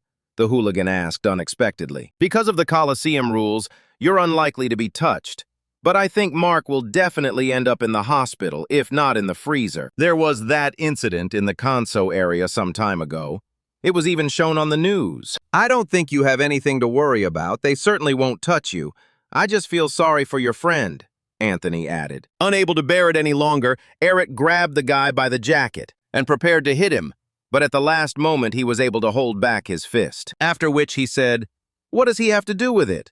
He doesn't even know who he is. If a single hair falls from his head, I'll send you to the grave," Eric added with a crazed, dark-side look. Anthony saw our hero in such a state for the first time. But despite the mad look, he was not afraid of it, because he knew that it would not touch him. And we are transported to Irina and Steve's apartment. Today's conversation with our hero did not give the girl any peace. She thought about Eric's words for a long time and tried to understand her brother. When suddenly Irina said, "Listen, why did you suddenly decide to find out about his past?" "I was at a dead end, and I needed information to further cultivate the Berserker," Steve replied. "I see, as usual, all you see in him is a warrior. You should think about his mental state. Besides, he's been having a really bad headache lately," Irina said thoughtfully. "Steve, please be more vigilant towards the clan members. They're not just warriors, they're people too," the girl added. But in response, the guy simply remained silent, staring at a point. And the reason for this answer is only that Steve and Irene know Eric from different sides. The girl saw in our hero an ordinary guy who fights with all his might. And Steve saw his dark side, which craves to beat and maim people. And after talking with Eric's former coach, Steve was only convinced of this. To the question, "What can you say about Eric?" the coach replied, "There are two of them. Which one exactly are you interested in?" And we are transported to the morning of the next day. Some unknown guy had been calling since early morning. After answering the phone, this guy received an offer to host today's broadcast of Fafa TV. At first, he wanted to refuse this offer, but when I found out that there would be VIP guests, I immediately changed my mind. The whole process of live broadcasting was very tiring for him, but when he found out who would be among the participants, he simply could not help but agree. Being alone with himself, this guy said, "So the one he was looking for was this guy? Looking at the way he acts, it seems like he's similar to the old Taiwan. Well, anyway, he's the one raising him, so there's no need to worry. In fact, I'm even interested in what he will become." "Steve, I'm counting on you," the stranger whispered sadly, adjusting the old photograph. As you may have already guessed, This guy is on the same team as Steve and Tavon, and now everyone knows him as one of the strongest clan leaders and the permanent host of Fafa TV, Orc. Due to past mistakes, the Orca became the lapdog of the Collision's owners, which is why he often has to be the leader. However, today is a completely different story. Today is the Berserker's first official fight after the distribution exam, and he, as Steve's former partner, simply could not miss such an event. Having greeted all the spectators and sponsors, Orca began introducing them to the participants. And in the first fight of today, I will meet Anthony with the nickname The Beehive. And the most talked about newcomer of this season is Berserker. Moreover, after the exam, many sponsors turned their attention to him. And today is an excellent chance to prove himself. Although today's battle does not claim to be the main event of the year, some representatives of the Big Four still came here. And Anthony saw this as an excellent chance to move up the Coliseum ladder. Be that as it may, the guy is taking a big risk because if he fails, the Black Mamba will definitely try to deal with him. However, Anthony is not as stupid as he might seem at first glance, and he has prepared something interesting. He studied the Berserker and developed a plan for victory. Before the battle begins, the guys need to choose a map by general vote. Orca offered several of the most popular maps for PvP battles, but the guys refused them and chose another card. They chose one of those maps that players avoid, a place where wind and smoke rage. And this card is Eye of the Typhoon. For your information, the smoke only covers the eyes of the participants, so the spectators will see everything clearly. Although this is the easiest map to master, it has a narrow field of view. That's why Anthony chose it. After all, our hero's main advantage was his lightning-fast reaction, and the smoke would make visibility difficult. In other words, on this map, the one with the greater power has the advantage. Once the Eye of the Typhoon was fully loaded, Eric said, "Hey, Anthony, is this what you wanted? I did everything as you wanted. I hope you keep your word too." Upon hearing these words, bewilderment appeared on the guy's face because he didn't understand what Eric was talking about. Having discussed a number of basic rules, the Orc gave the signal to begin the battle. Due to the poor visibility, none of the guys were in a hurry to go on the attack first. Both were of the opinion that counterattacking was the best way to win. And not a few moments later, Eric heard a voice right behind him. "What are you mumbling about promises?" Anthony finally decided to go first. Our hero miraculously managed to dodge his leg. If the hooligan hadn't spoken up, the fight would have ended there. An even bigger problem was that smoke immediately enveloped the enemy after an unsuccessful attack, thereby hiding him. For Anthony, these were perfect conditions for an attack. By changing the trajectory of his blow, the bully scored. But his fist hit the Berserker's block straight, throwing Eric back. Just a second ago, the enemy was right in front of him, and now there was only thick smoke. And again, a voice from behind. "I was disgusted that someone like you behaved as if he disregarded me. Well, since you allowed yourself to do this, I'll show you what we're made of." And again, Anthony gave away his location by speaking. Only this time, after an unsuccessful attack, he did not retreat, but on the contrary began to increase the pressure. Seeing the enemy made it much easier for Eric to fight and dodge all of his attacks. But the bully had driven him into a corner, which is why our hero was forced to constantly defend himself. And of course, at that moment, Anthony felt absolute superiority. But most of all, the guy wanted to see Arena's disappointed face. This was his revenge. In the end, it all came to the point that Berserker could no longer defend himself and missed a powerful right hook. After this, most sponsors lost interest in Berserker. Among the invited VIP guests were not only sponsors, but also representatives of the Big Four. And Foxy was here too. She couldn't miss the Berserker fight. After taking a hit, our hero began to bleed, and the odds began to shift sharply in Anthony's favor. The Orc and the spectators couldn't believe their eyes. The most promising newcomer was kneeling in front of a rather mediocre fighter and coughing up blood. "I understand that with the next blow, he will finish everything." The bully, laughing, said, "Is it hard? After all, I studied how you fight. I don't know what you were thinking when you came to the Coliseum, but today I'm expelling you." And a second after these words, Anthony tried to finish Eric off with his foot, but our hero managed to jump back in time. It's just a pity that this won't change anything. he still doesn't know where his enemy is. He only occasionally sees a silhouette passing by. And the hooligan uses the already familiar tactics. You confuse the enemy with runs and then come at him from behind. But that was his mistake.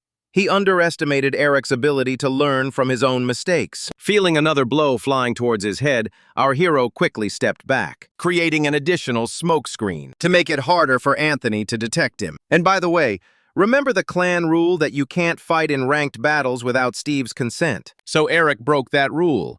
And watching the fight, Steve realized he had good reasons for it. Having thought it over thoroughly, the guy became angry with himself for not being able to protect our hero from this. However, he believed that any situation could be turned into something beneficial. The conditions in which Eric found himself would teach him to use more than just his vision and develop his other skills. Overall, it would have been a good workout if there wasn't such a big stake at stake. Meanwhile, our hero continued to stand and defend himself. It has become much easier to anticipate enemy attacks and block them. But you can't win a fight with just blocks and dodges. Besides, the tactic of eternal running away is not particularly effective. Anthony, like Eric, also learns very quickly during combat.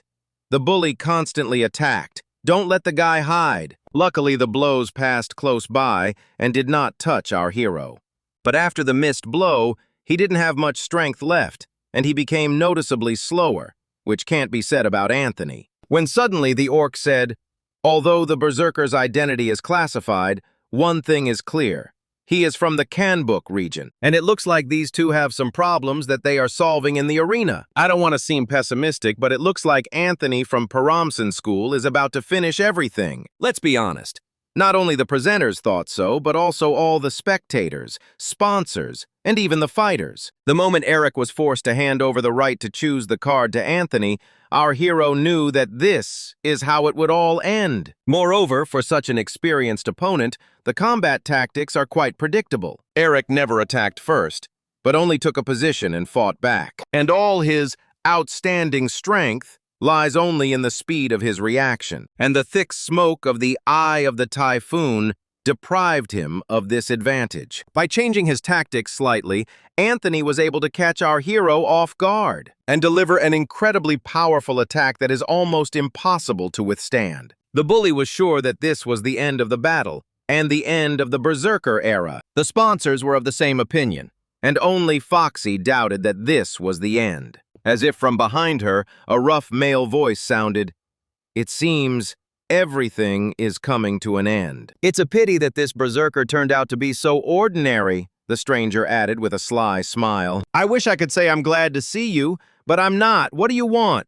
Foxy said irritably. "Don't worry, I'm not here to see you. I'm here to take care of something important," the guy replied, laughing. "Did I misheard? Or did you say important? It's impossible for anything to be important to you," the girl added. "Meet the leader of the Wolf Clan, Danzo from the Kanso region. The very same guy Justin wants revenge on." Meanwhile, to everyone's surprise, the battle continued. Despite his absolute superiority, Anthony was gradually losing confidence, and all because no matter how many punches Eric takes, he is still able to fight. Realizing that the fight could not be dragged out any longer, hooligans decided to try something else. Having spotted our hero, the guy went on the attack. It was a very banal and already predictable attack. So Eric, as always, simply stepped back. But then Anthony grabbed the cloak, immobilizing him. This is a very dirty trick, which the rules of the Coliseum do not prohibit, but do not encourage either. As a result, Eric took another powerful blow straight to his chest. Because of this, his breathing became very disrupted, and our hero became just a punching bag. Watching the live broadcast, Steve was well aware that Eric was one step away from being thrown out of the Coliseum. Danzo and Foxy thought the same, and it even looked like the girl was upset about it. Even the eternally cheerful Orca became sad, when suddenly something happened that excited everyone. Bleeding, Eric began to laugh non-stop, which greatly surprised his opponent and all the spectators. Not understanding what was happening, Anthony shouted, "What are you doing? Stop laughing!" "Why should I stop? It's so funny!" Berserker whispered with a slight smile. The hooligan stared intently into our hero's eyes, trying to understand what had happened to him. Letting go of Eric, Anthony whispered, "You know, you're right. It really is funny. It's funny how weak and pathetic you are." the guy added, shouting and swinging his fist. With this blow, the hooligan hoped to end the protracted fight. But it's not that simple. Eric attacked him in the most unexpected way. A powerful kick right to the jaw caught Anthony off guard. As he fell, the boy felt himself losing consciousness, and at that moment, Berserker was just laughing and enjoying what was happening. However, Anthony turned out to be much stronger than expected. He was able to withstand that blow, although he knew perfectly well that he almost lost. Seeing the Berserker's crazed eyes, the bully understood perfectly well that it would now be much more difficult to win, because he wouldn't fall for the previous tricks. And at that moment, the guy remembered Kabi's words about the crazy look after which Eric becomes completely different. Although at first glance, he has not changed at all. When suddenly he laughed again in that same creepy voice. His laughter filled the entire arena, and the spectators and sponsors were perplexed. "Snot, what are you laughing at? You only hit me once!" Anthony shouted angrily, after which he emerged from the smoke to look his opponent straight in the eye. "Finally, you stopped hiding like a rat. You still won't understand why I'm laughing, so I won't even say anything," Eric replied. "You know, I should say thank you because thanks to you, I'm free again," our hero added. These words made the bully feel uneasy. He felt as if Berserker was playing some kind of game with him, but doesn't want to show his fear. The guy laughed and said, "I don't know what kind of nonsense you're talking about, but apparently you have some kind of problems with your head. Even though you have become stronger, but don't think you can win. I'll raise you to the ground," Anthony added confidently. After these words, Eric, laughing, disappeared into the smoke. Finding himself out of the enemy's sight, he said, "You could have beaten me a month ago during the placement exam." "But since then, everything has changed," Eric added in a whisper. "Don't be arrogant." "I can do it now," Anthony objected. "Of course, but do you have enough strength and courage for this?" our hero shouted through a terrible laugh. But then, without further ado, Anthony again came up behind Eric and began his attack. The guy didn't believe in all this nonsense about the crazy look and sudden force, so he thought that the attack, as always, would achieve its goal. But that was his biggest mistake. Just as he was within striking distance, Berserker connected with a powerful right hook to his jaw. Anthony still couldn't believe that this was actually happening, but the metallic taste of blood in his mouth made him believe it. Before the fight began, he studied our hero's fighting style thoroughly and knew that he was only striking back. But now everything has changed. He doesn't wait for the enemy to attack, but attacks first. And he does it quite successfully. What is happening now can be considered the beginning of the end. Berserker has burst forth in all his glory and is destroying his opponent with incredible thirst. When suddenly, after one successful combination, Eric stopped, after which he said in a gloomy voice, "Hey, what's wrong with you? Don't you want to have some fun? I expected more from you." Realizing that he wouldn't be able to withstand an equal fight, the hooligan decided to hide in the smoke. But let's be honest, this attempt looked pathetic. In a matter of seconds, our hero caught up with him and launched a lightning-fast attack. For everyone watching this fight, this development of events came as a surprise, and the sponsors were simply delighted. Such a strong contrast aroused their even greater interest in the Berserker. Even the Orca was delighted. He thought our hero had been putting on an act all along, just to make more noise. And only Steve wasn't surprised. He was trying to figure it out. From the moment they first met, he was incredibly interested in our hero's second nature, who acted quickly and confidently. The guy peered into every movement, trying to see something unusual, something that could give him answers. Eric's movements not only became faster and stronger, but they completely changed their character from defensive to offensive. This created a lot of problems for the enemy, as he was already accustomed to Eric's defensive scheme. Even Danzo, with his incredible combat experience, was shocked because he could not see all of the Berserker's movements. Now he finally understood why the Black Mamba was so actively trying to eliminate him. Meanwhile, Anthony lost all confidence and hope for victory. Just a few moments ago, he thought the battle was over, but now he feels the forces leaving his body. From this terrible feeling of helplessness, the boy screamed desperately. "But you can't win a fight with shouts!" Eric delivered a stunning kick, knocking his opponent to the ground. And in order to deprive him of his dignity and the slightest chance of victory, he hit his head with his boot. When suddenly Berserker said, "Thank you for beating me. Thanks to this, I was able to wake up. But considering you know everything about me, I want to kill you, our hero added. Move your leg quickly, otherwise the Black Mamba will find out everything about you. Imagine how that bloodthirsty fool will be glad to know your real name. But you can definitely stand up for yourself. But as for your friend, I'm not so sure. Just imagine how they will mutilate him. I doubt even the doctors will be able to put him back together. Anthony answered, laughing. You're funny, it's a pity you're stupid, our hero whispered in a creepy voice, after which he removed his foot from the bully's head. The bully considered this a victory, but the thing is, Eric only took his foot away to hit him with even more force. You're finished! Even if you win, everyone will know! Anthony shouted angrily. Not wanting to listen to the senseless screams, Berserker covered his mouth with his foot. Eric understood perfectly well that the Black Mamba and the other clans from the Big Four would still extract all the information from Anthony. However, our hero had a plan to avoid this. Kill the bully and shut his mouth forever. Laughing, Eric added, have a good trip to hell. After which he kicked him in the head with all his might, smashing it on the concrete floor. This picture made even the most ruthless viewers shudder. At this point, the duel was over.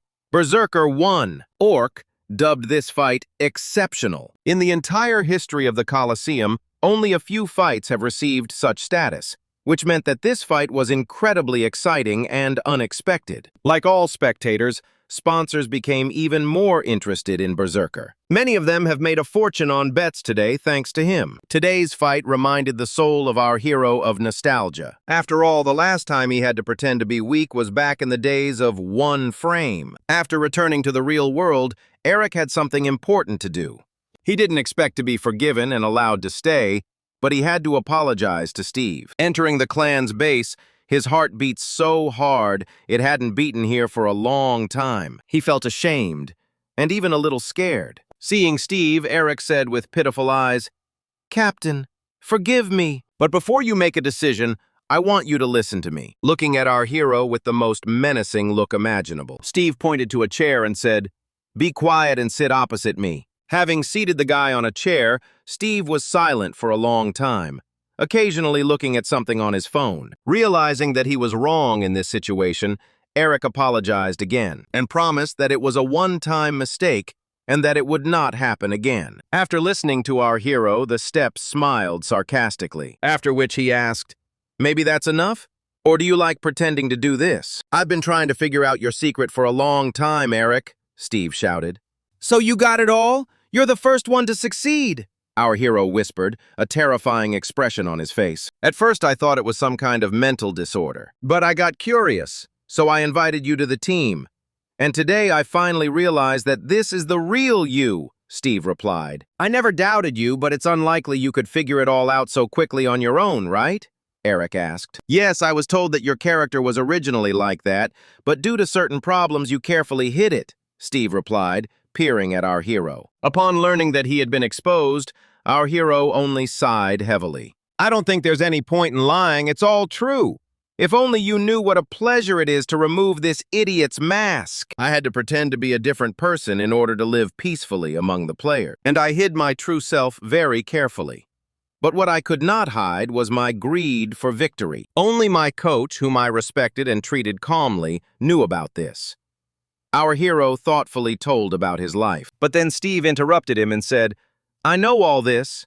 I'm interested in your condition. What's your condition? Apparently this old man told you everything, Eric answered with a smile. You misunderstood me. I'm worried about whether you'll stay with yourself, Steve asked a little nervously. This question greatly surprised the guy. So for some time he didn't know what to answer and just remained silent. Realizing that Steve wouldn't let him go so easily, Eric added, I really used to be the most ordinary, but after the failure of my career, I changed for the worse. You can't understand what it's like to lose everything you've ever strived for. That's when I became like this. I won't hide it. I liked living as a loser. But after my first fight, I could hide my thirst for victory. At that moment, a smile appeared on Steve's face, after which he asked, in that case, will you be like this all the time from now on? That's right, my captain. I won't hide anymore, Eric replied with a slight smile. When suddenly Irina ran into the room. The girl was covered in sweat and breathing heavily. It was clear that she was worried about something. Seeing our hero, the girl screamed, "Eric, you're a fool!" Irina believed that our hero got into a fight because of resentment towards Steve. But her brother quickly cooled her ardor, saying that they had already discussed everything and there was no point in shouting. Having calmed down a little, Irina added, "This Anthony, he was always like this. Calm down, I'm not telling you this as a brother, but as the head of the clan. This idiot is finished. Now it's important to decide what to do next," Steve shouted indignantly. By the way, from now on, our hero will take part in all battles where underdog will participate. Irina believed that Steve made this decision so as not to offend our hero. But the truth is much more complex, and the guys agreed that their conversation would remain a secret, at least for a while. Right now, Steve was most concerned about the Big Four's reaction to this situation. And believe me, his experiences are not without foundation. Immediately after the fight between Eric and Anthony, several heads of the Big Four called a meeting, which was attended by Danzo, the head of the Wolf clan, and Foxy, the head of the Black Mamba clan. The appearance of the Berserker was a great threat to their clans, but Danzo believed that it was too late to intervene, and Foxy agreed with him. But Berserker wasn't the only one who worried her. The girl saw a threat in all three members of the Underdog clan. We're talking about Martiche, Justin, and Irene. All of them are superior to any enemy at their rank. But what alarmed her most was that the commander of their clan was Steve, whom she knew well. Having reviewed the fighters' personal files, Danzo also considered them to be quite capable. There remains only one question. What should they do now? The head of the strongest clan must decide this. Meet the leader of the Scorpion clan, the strongest fighter in the Coliseum, and Steve's former partner, Tevan Scar.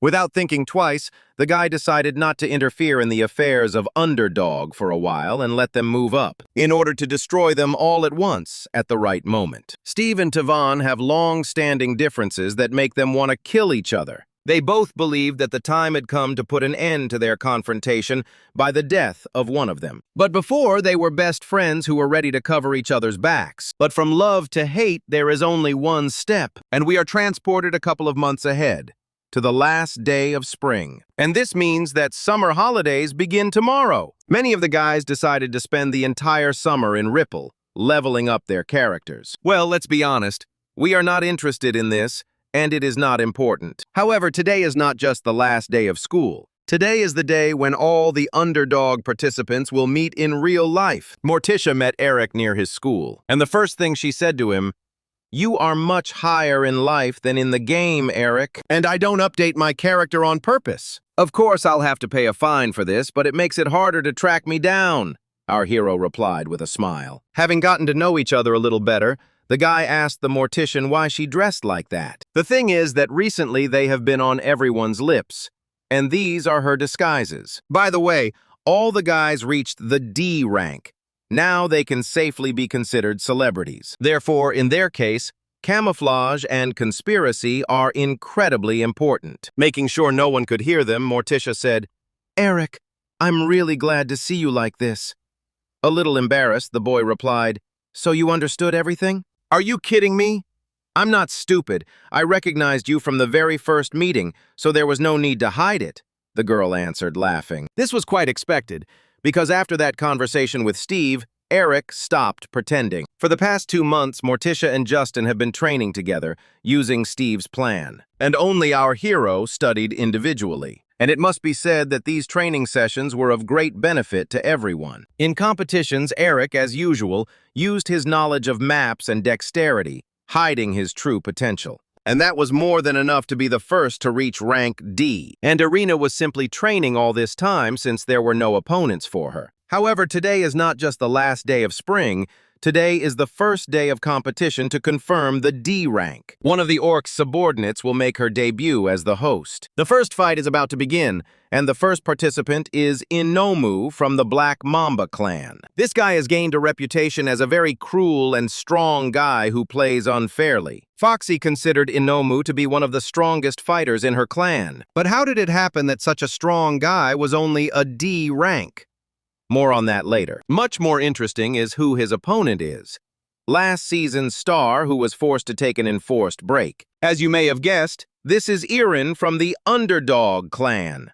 Steve knew Enoma very well, so he was worried about his sister. Of course, Irina is an incredibly capable fighter who surpasses her rank, but he's still worried about her. Moreover, during a recent training session, the girl injured her left shoulder. Seeing his brother, Irin said, "Just trust me and wait. I understand that he won't help her in any way." The guy returned to the real world. Meanwhile, all the clan members were gathered. "Listen, Steve, why did you gather us together?" Justin asked indignantly. "The thing is that Irina came out to fight after a long time, and her opponent, let's say if he was from some second-class clan, I wouldn't be worried, but he's because of the Black Mamba. But the problem is, he's a former A-rank fighter," Steve whispered thoughtfully. The guys found this very strange because fighters from the clan in the Big Four never lowered their ranks. Remembering his past experience, Eric had an epiphany. That sly fox, he's using abuse. Simply put, he's abusing the system's rules to intentionally lower his rank. "Our hero said unexpectedly," he said. Although it seemed unlikely, there was sense in his words. In short, Black Mamba sent its strongest fighter specifically to eliminate Iron. And if the girl loses, it will mean that their plan will have to be postponed for several months. When suddenly Justin said, "Don't get me wrong, but Irina has little chance.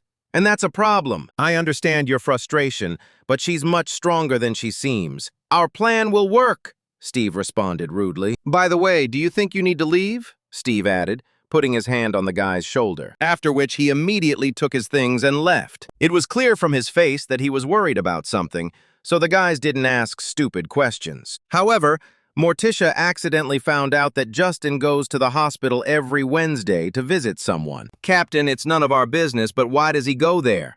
the girl asked worriedly. "I think since we're on the same team, I can tell you he's going to visit his friend," Steve replied. "A friend? That's a bit unexpected," the mortician added, puzzled. "Yes, to a friend. That's why he wants revenge on Danzo so badly," the boy added. "It was because of Danzo that Meteor's friend ended up in intensive care. And all this time, Steve taught Justin that the only way to catch a wolf is with bait." Meanwhile, Justin had already arrived at the hospital. All the way, he prayed that Irina would cope, because only then would he have a chance to take revenge. However, he understood that Irina's victory alone would not be enough. After all, Danzo is participating in the battle for the title of A rank. If he succeeds, then Justin will be even further from his goal. In general, the guy decided that he should completely trust Steve, because only then would he have a chance. Justin froze in surprise when he opened his best friend's room. There was a stranger sitting next to his friend's bed. "Hey, who are you and what are you doing here?" Justin shouted indignantly, and in response, the stranger only laughed. On his face was a black mask. At that moment, the Meteor realized that he had made a mistake. The appearance of the masked stranger only meant that his identity had been revealed, meaning that he was now in danger, and along with him, his friend. "How suddenly he didn't get acquainted," he said. "There are probably so many questions in your head right now. If you hide your face and personal information, then you are an enemy," Justin replied. "You can call me whatever you want, Santa Claus, or the Boogeyman. How do you sleep at night after what you did to him?" the stranger added. After these words, Justin seemed to go crazy and attacked the stranger. He wanted to make this guy stop breathing forever. What a surprise, this stranger just grabbed his hand as if there had been no blow. Justin was shocked, no, horrified, that someone was able to intercept his blow. After all, the speed of attack is his main advantage, and this man in the mask seems to be playing with him. "You know quite well, although you are disappointed. And by the way, I am not an enemy, but not a friend either. If it makes you feel better, you can consider me an ally, although I'm against labels," the stranger whispered, stopping Justin's fist. "Shut up already!" the Meteor screamed angrily. "I understand. You want to avenge your friend. But Danzo will grind you into dust if you don't become stronger," the masked boy whispered. It was a harsh truth from which there was no escape. Let's go back to the past, before Justin became a Coliseum fighter. His best friend Scott had been working as a waiter for over 2 years without days off. Somehow the cattle found out that there was a new game where you can make a lot of money. And of course, he wanted to take part in this game. Justin had serious doubts about this idea and tried his best to dissuade Scott. However, the guy's life situation forced him to take this step, because he needed money. Everyone predicted a great future for Scott as a professional fighter, but he simply lacked the funds to reach the professional level. Scott was into fighting before it was popular and dreamed of becoming a great athlete. But life had other plans. In short, no matter how hard Justin tried, he couldn't dissuade his best friend from participating in the Coliseum. And a few days later, Scott was admitted to intensive care in very serious condition. There were rumors that he was caught in a gang fight. Whatever the truth, it was enough to make Justin angry. And from that moment, his revenge began. Justin tracked down everyone who was involved in that fight and beat them up the same way they beat up his friend. And one of the hooligans turned out to be quite talkative. He said that they beat up Scott on the orders of some influential guy. Justin tried to find out the customer's name in a good way, but the bully refused to talk. And then he used torture and eventually found out the name of the customer.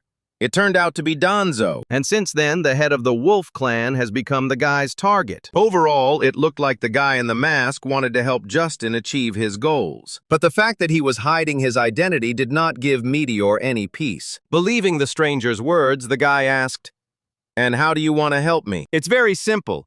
You just need to beat up Danzo." Okay, just kidding. First, you need to get to know your opponent better, or more precisely, you need to find out what kind of character he has. And considering he hired people to eliminate your friend, Danzo doesn't like to get his hands dirty.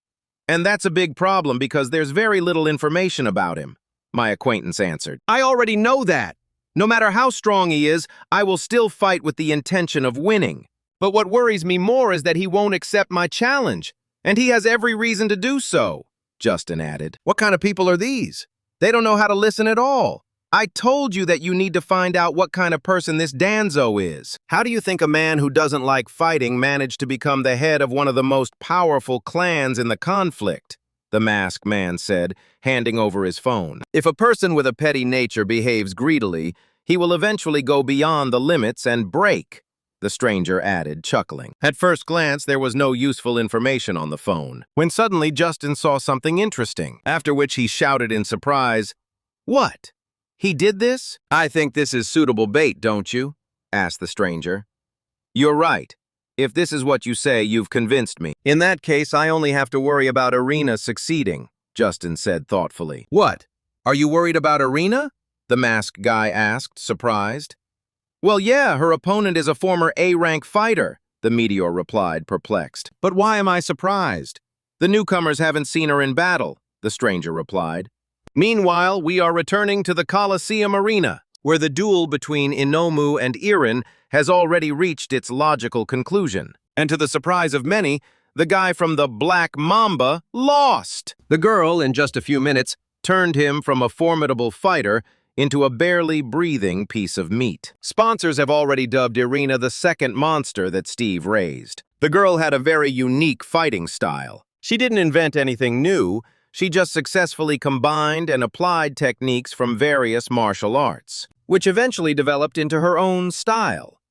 Morticia and Eric watched her fight closely. Even they, who knew Irina well enough, found it difficult to predict her actions. However, watching her dodge attacks and lure her opponent into a trap was simply amazing. Irina fought at the level of top-division fighters. Her speed, reactions, and striking power were not inferior to any of the leaders of the Great Four. For those who had seen Irina in battle before, the outcome of their duel was obvious. But for Eric and Morticia, it was a revelation. What's more important is that with her victory, the girl inspired the guys to train even harder. Morticia noticed that the girl often used kicks in battle, but only she was capable of that. The thing is, kicking puts you in a very vulnerable position in front of your opponent, but Irina has a natural flexibility that allows her to do it with minimal risk. When suddenly Steve said, "Eric, do you understand what this victory means?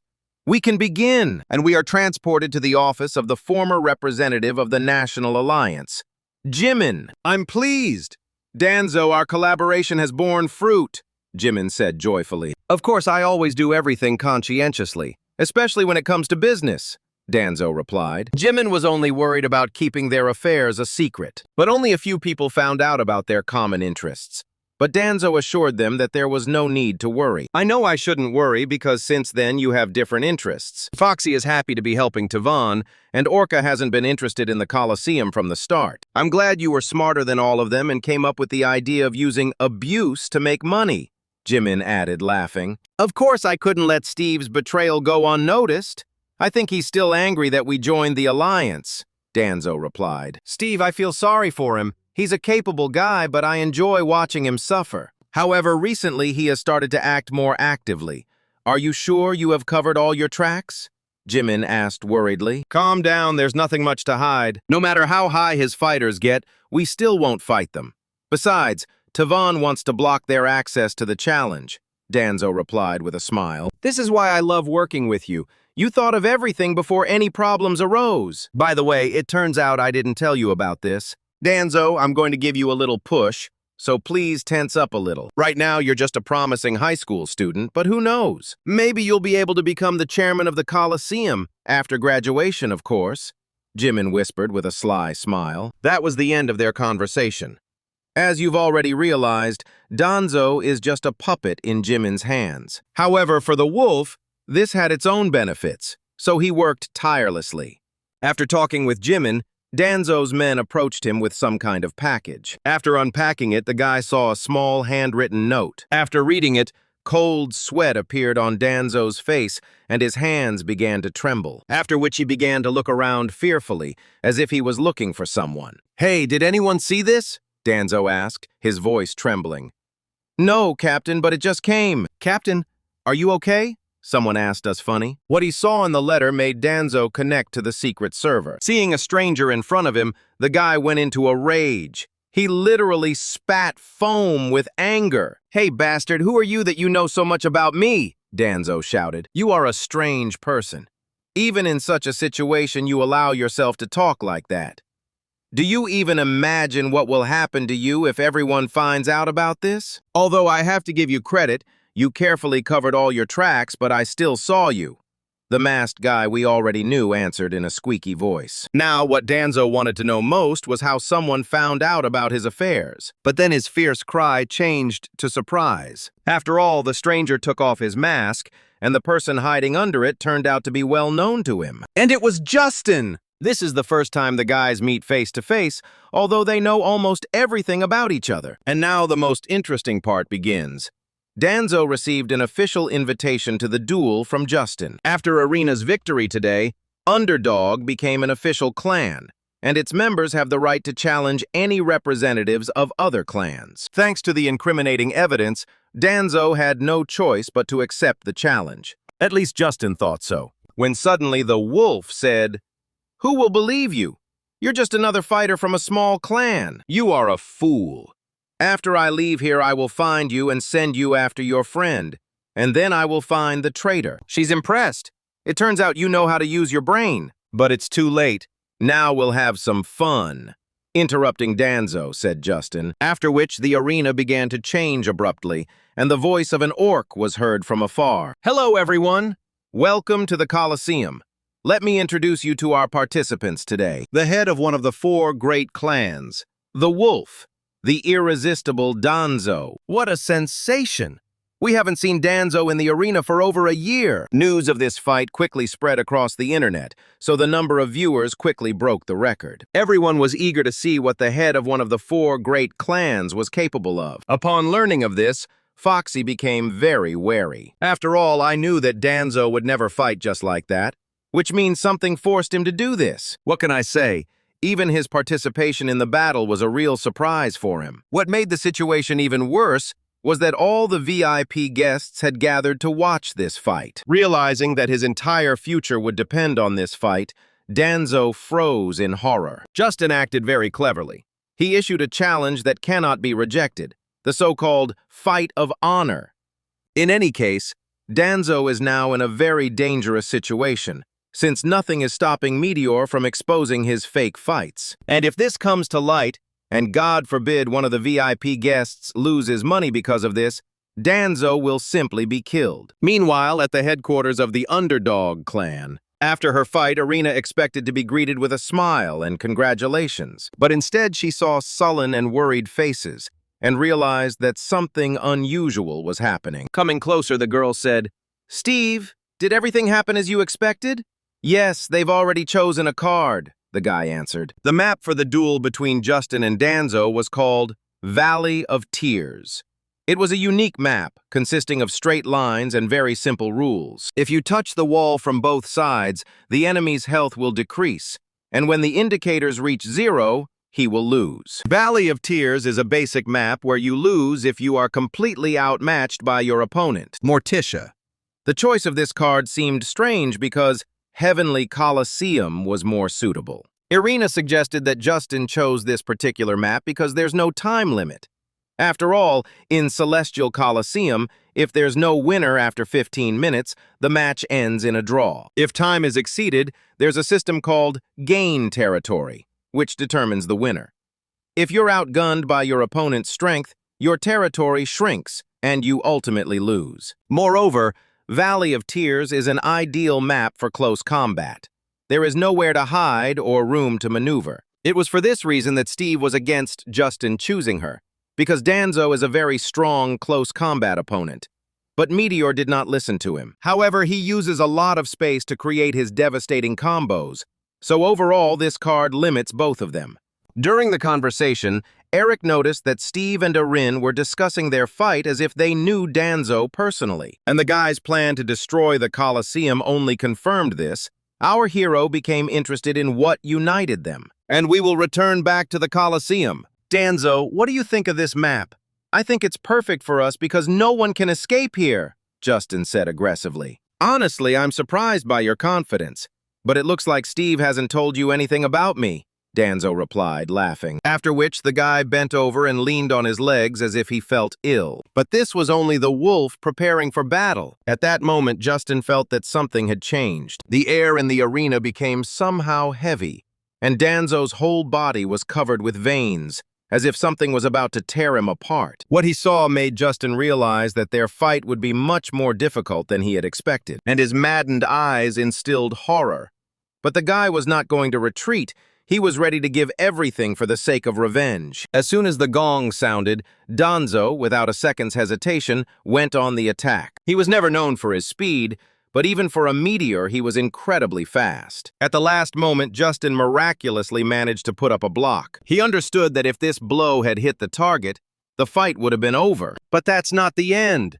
The explosive force of the blow was so great that Danzo knocked Meteor off his feet, and with all his might slammed him into the floor.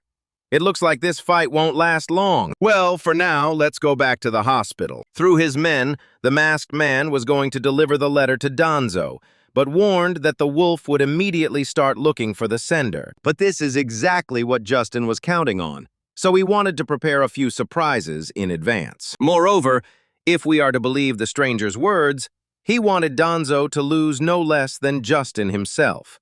Therefore, Meteor didn't care who he was and what he really wanted, as long as he helped him take revenge. It even got to the point that the guy offered several interesting cards to choose from. However, Justin rejected all his proposals because he had long ago decided on the arena for their battle. "I see, you still chose her, even though Steve tried to talk you out of it," the stranger said unexpectedly. "The choice is yours, of course, but remember that everything depends on this battle," the guy added. "Stop lecturing, I know. I'm tired of you and Steve talking to me like I'm a little kid and don't understand anything. Your manner of speech suggests a lack of confidence in me if I choose this card. But I've already made up my mind," Justin added nervously. "You're quite the formidable guy, I like you.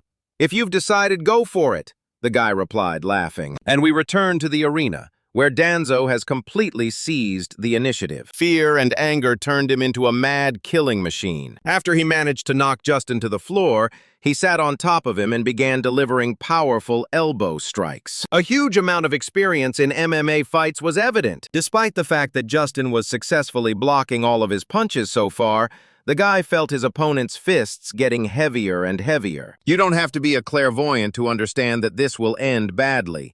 So the meteor began to think about how to get out of this grip, when suddenly Danzo made an incredibly powerful swing, preparing to deliver the decisive blow. Realizing that he needed to act immediately, Justin began to improvise, and quite successfully. The wolf missed. Taking the enemy by surprise, the meteor delivered several powerful blows to the chest to knock out his breath, which forced Danzo to retreat. Justin saw this as the perfect opportunity to counterattack. For many months, the boy trained a special combination with which he planned to deal with the wolf. But it's not that simple. As soon as he got to his feet, Danzo immediately flew into him using the technique Arcane! With this blow, the enemy receives multiple injuries to internal organs and most often breaks a couple of ribs. Realizing that they wanted to throw him to the floor again, Justin shouted, "I won't fall for the same trick twice!" After which he independently increased the amplitude of the jump, causing Danzo to fly over him and hit his head. But not a second had passed before he was able to get to his feet. It's surprising that with such strength and skill, he doesn't like to fight. And it's worth noting that Justin still hasn't landed a single punch on him. Feeling his absolute superiority, Danzo continued to attack. And the meteor had no choice but to block all of his attacks, since the card does not allow the use of its main advantage, speed. As for speed, Justin was already used to it, so blocking them was quite easy. The problem was that Danzo had incredible explosive power, and in the end, his arms might not be able to withstand such an onslaught. But then the wolf suddenly changed his tactics. After another blocked blow, he did not throw Justin to the floor, but grabbed him by the arm. And with all his might, he typed at the wall. And at that very second, Meteor's health points began to decrease sharply. The guy hoped that his opponent didn't know about this rule. But no. He not only knows about it, but also knows how to speed up this effect. Having broken Justin, Danzo pressed him even harder into the wall and began to run along it. Thus, the enemy's life decreases many times faster. At that moment, the meteor regretted not listening to Steve and choosing this card. But he was not going to give up. Having broken his shoulder joint, the guy was able to escape from the hold, which the wolf clearly didn't count on, and Justin was finally able to begin his attack. Unfortunately, Danzo was quite good at defense and was able to block the blow. However, this attack cannot be called a complete failure. The guy was able to restore the distance between them and take a short break for himself. Although, let's be honest, it didn't change anything fundamentally. Yes, Justin showed that he can also swing his fists, but Danzo still has the advantage. Are you really Steve's student? Either you're a loser or he's gone downhill. You have potential, but challenging me was foolish, the wolf said confidently. What does Steve have to do with this? Why did you even think about him? Justin asked, surprised. It's funny that you still don't understand.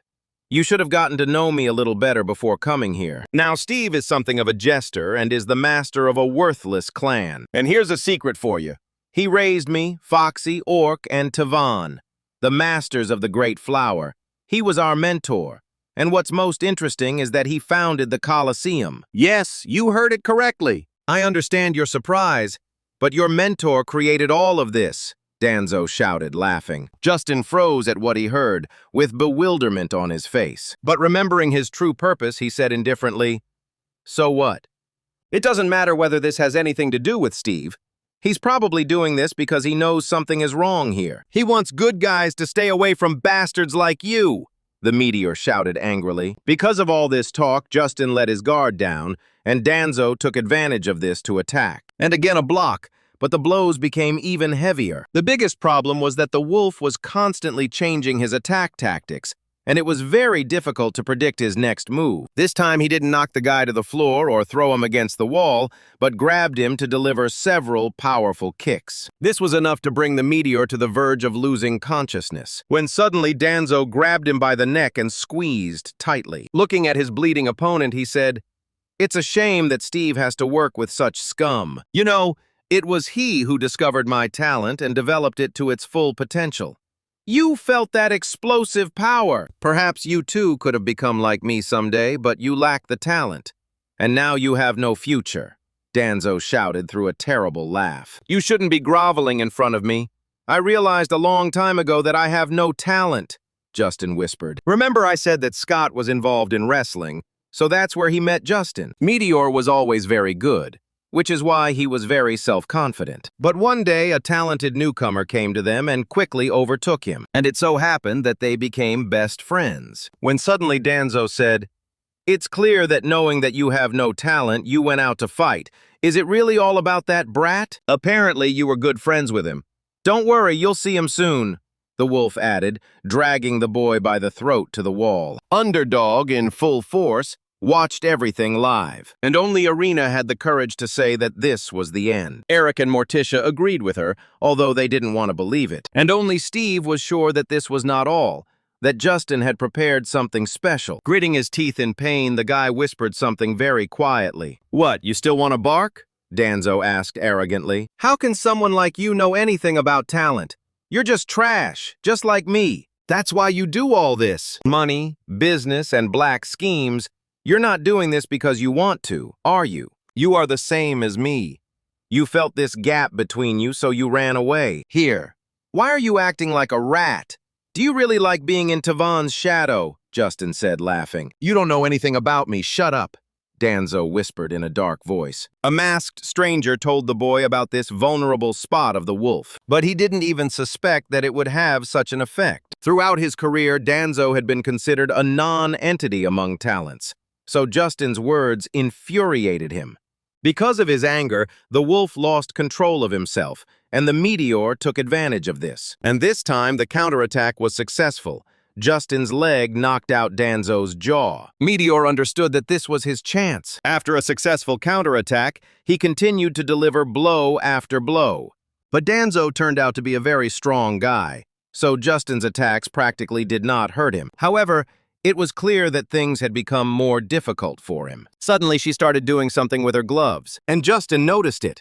The guy was confused because the rules strictly forbade increasing one's strength through outside means. But knowing Danzo, one can expect even this from him. "Hey, Pole, you've really angered me and you'll pay for it with your head," Danzo shouted angrily. After which, with incredible speed, he began to run towards Justin, and the meteor simply stood there as if it had already resigned itself to what was about to happen. But he just remembered his first training session with Steve, where the guy once again proved that Justin did not have any outstanding talent and suggested that he give up his goal. However, looking into the guy's eyes, Steve changed his mind. He saw himself in him, a guy who wants to achieve his goal no matter what it costs him. And that day he came up with a special strategy for Justin. Meteor had a tendency to lose control when he matched his opponent's tempo. The essence of the method developed by Steve was that Justin constantly kept his emotions under control and did not allow the enemy to impose his own rhythm of the fight. And to the guy's credit, it worked.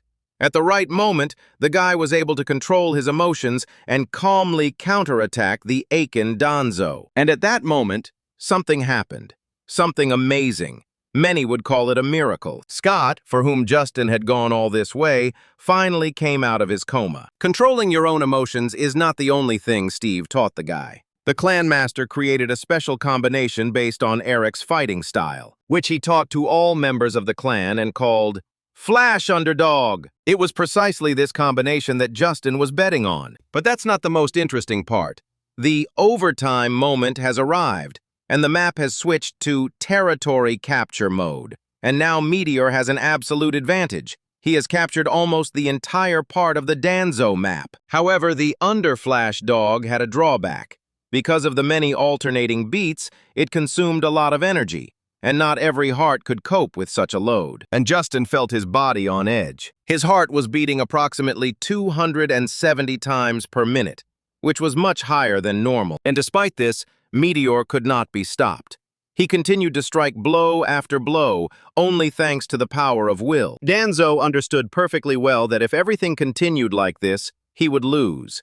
And in an attempt to stop Justin, he began to wave his fists. And one of the blows was still able to stop the guy and stop the combination for a second. And even despite this, Justin quickly came to his senses and was ready to deliver the decisive blow he had been striving for so long. Watching this, the sponsors, and in particular those in Jimin, froze in anticipation. Even Foxy, who had been indifferent to everything, was scared. But at the last moment, Justin stopped his fist, only slightly touching Danzo. Felt absolutely no pain, Danzo started laughing. After which he said, "Just look at yourself, you are pathetic. Have you really used up all your strength? I'll be honest, you were close, but this is your end." But it was all much more interesting. Justin deliberately held back his last blow. The thing is, he already knew he'd won, and he wanted to savor the moment. Letting his opponent think he'd won, the guy simply pushed him. The meteor did everything possible to ensure the wolf's defeat. The wolf, without even noticing, retreated too far, and the last push made him touch the wall. That was the end of their fight. In overtime, the slightest touch of the wall is considered a loss. All the spectators and sponsors who saw this were shocked. The absolute favorite lost, and Foxy was truly terrified. After all, Danzo's loss meant they were all in danger. In the future, this fight will be called the beginning of the end. Meanwhile, at the underdog headquarters, everyone finally breathed a sigh of relief. The only thing that was unclear was Steve's reaction.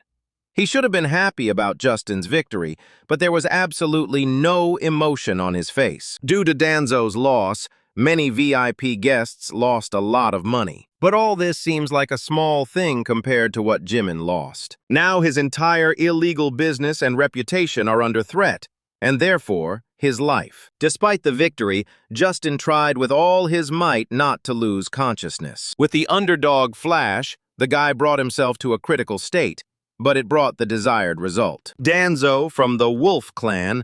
Now his reputation and clan have lost their positions. However, the guy wasn't going to just put up with it. He wanted to finish off Justin simply out of anger, but it wouldn't have produced any results. But at that moment, another person appeared in the arena and stopped Danzo. "Is that you? Why are you here? Have you come to talk some sense into me? You know what they'll do to us, right? It'll be the end for us all." "Get away, Orca, and I will destroy him," Danzo shouted, unable to contain his anger. "Calm down, the fight is over anyway. Beating him up will only make things worse," the orc replied. A real scandal broke out between the guys when suddenly Danzo said, "You don't understand. He knows our secret." Squeezing the wolf's fist with all his might, the calm and composed Orca shouted, "Whose secret? Ours? Don't drag me into your dirty business. This concerns only you. My advice to you is to finally accept this bitter truth. You, Danzo, the head of the Wolf clan, just left the Coliseum." Immediately after these words of the orc, Danzo was forcibly disconnected from the servers, and his avatar melted into thin air. But before that, Danzo managed to say that he would find Orca and talk to him. After it was finally all over, Justin returned to reality, and he felt pretty lousy, as if he had been run over by a truck. There are no pain limits at all in the Coliseum, so everything felt real. When suddenly the guy heard a familiar voice. "Hi, Justin." Looking up, he saw Scott, who had come out of his coma. This news shocked him so much that his body stopped obeying him. Meanwhile, Steve handed Arena a small flash drive and asked her to pass it on to the guys from the slums. Handing it to the guy, he said, "We also have to finish this game." The news that the leader of the Great Four clan had lost to a little-known newcomer quickly spread. This battle became a hot topic of discussion, not only on Fafa TV, but also among all the participants of Re-APL. So, while everyone was discussing Danzo, there was cause for rumors. At that moment, the Underdog clan revealed a story to the online community. Danzo of the Wolf clan was involved in staged fights. The posts that appeared with evidence alarmed the community. Even news outlets that usually forbid publication of such things have started publishing articles about it. In the end, due to the Underdog clan, the falsification was confirmed. After which, Fafa TV faced the greatest crisis. Despite Danzo's careful attempts to cover his tracks, the evidence was overwhelming, and he became an unwanted person, and his clan was disbanded. But the most serious consequence was that almost all sponsors and VIP guests left the Coliseum. And all these problems fell on Tavan's head. The guy was asked around the clock for answers and a plan for further action. And all this thanks to Steve and his team, which recently added another member. For now, his identity will remain a secret. I can say that he is involved in all sorts of shady dealings. He used politeness to shut Anthony and Kabi's mouths so that they wouldn't dare reveal the Berserker's true identity. After all, after what happened, other clan masters from the Great Four, or more precisely the Great Three, will want to eliminate Underdog. In general, Steve still had a lot of worries. However, now, in the middle of the night, he came to meet Justin and Eric. It was no coincidence that the guys scheduled this meeting so late. The first thing Justin did was thank the guy for his help, after which he said, "I have a few questions for you. How did you create the collisions? And what is your relationship with the Masters?" "What are you talking about? The creator of the Coliseum? Eric asked, surprised. At that moment, Irina came out of the darkness with a haughty smile on her face. Realizing he had no choice, Steve replied, "Technically, you're right. I created the Coliseum. However, it's not that simple. And the rules as they are now were also created by me. But this happened by accident, although it would be more correct to say that they became like this because it was taken away from me." Not understanding what he was talking about, the guys shouted out in surprise, "What do you mean?" 2 years ago, when the hooligan alliances were very militant, at a time when everyone was busy expanding their sphere of influence, no one dared enter the Kanbuk district. And the reason was that it was mortally dangerous. This area was controlled by a group of monsters who opposed the alliances of hooligans. It included Danzo, Foxy, and Tavan. And the most interesting thing is that Steve was leading this group. No group of hooligans dared to enter the Kanbuk area. From time to time, you had some daredevils who invaded their zone. One of them was Jimin, but all their attempts to take over the area ended the same way. Jimin and his men were losing, but Steve and the team were tired of her constantly intruding into their area. Jimin constantly tried to negotiate with the Gangbuk district, but was always refused by Steve. Once the guy even tried to bribe them to gain influence in the area, but to no avail. Steve was always a guy with principles and rules, so it was impossible to bribe him with money. At that moment, the guy considered Tavan, Foxy, and Danzo his family, just as he considers the guys now. Back then, Steve trained them to fight off the gang of bullies who constantly interfered in their affairs. After hearing this story, Eric heard nothing that could lead to what is happening today. But the reality is this, which means something came between the Kanbuk team. Just at that time, a new technology of virtual reality appeared in the world. By that point, everyone on the team had a dream and a goal except Steve, and Reapel became a new dream for him. Or rather, he dreamed of creating an arena where everyone could compete without causing real harm to each other. And that is how the Coliseum came into being. When suddenly Justin said, "But how was it? Because you didn't even have any skills in games." And then Steve replied, "The thing is, the idea of the Coliseum and its creation was mine, but I wasn't the one who finished the game. I was too careless. I was so carried away by my dream that I didn't notice how the predators began to bite through the chains." Well, more on that later.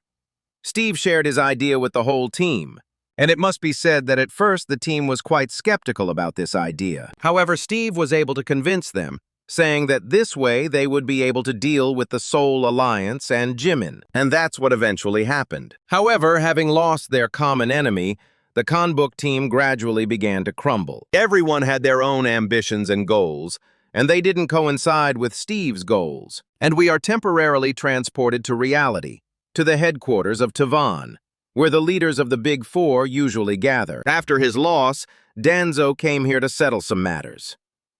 Seeing that Orc was not there, the guy thought that now was the perfect moment. But before he said anything, he put 10 million on the table. The guy thought that this money could be a good argument for his proposal. Seeing Foxy's puzzled expression, Danzo said, "I've spoken with the Alliance.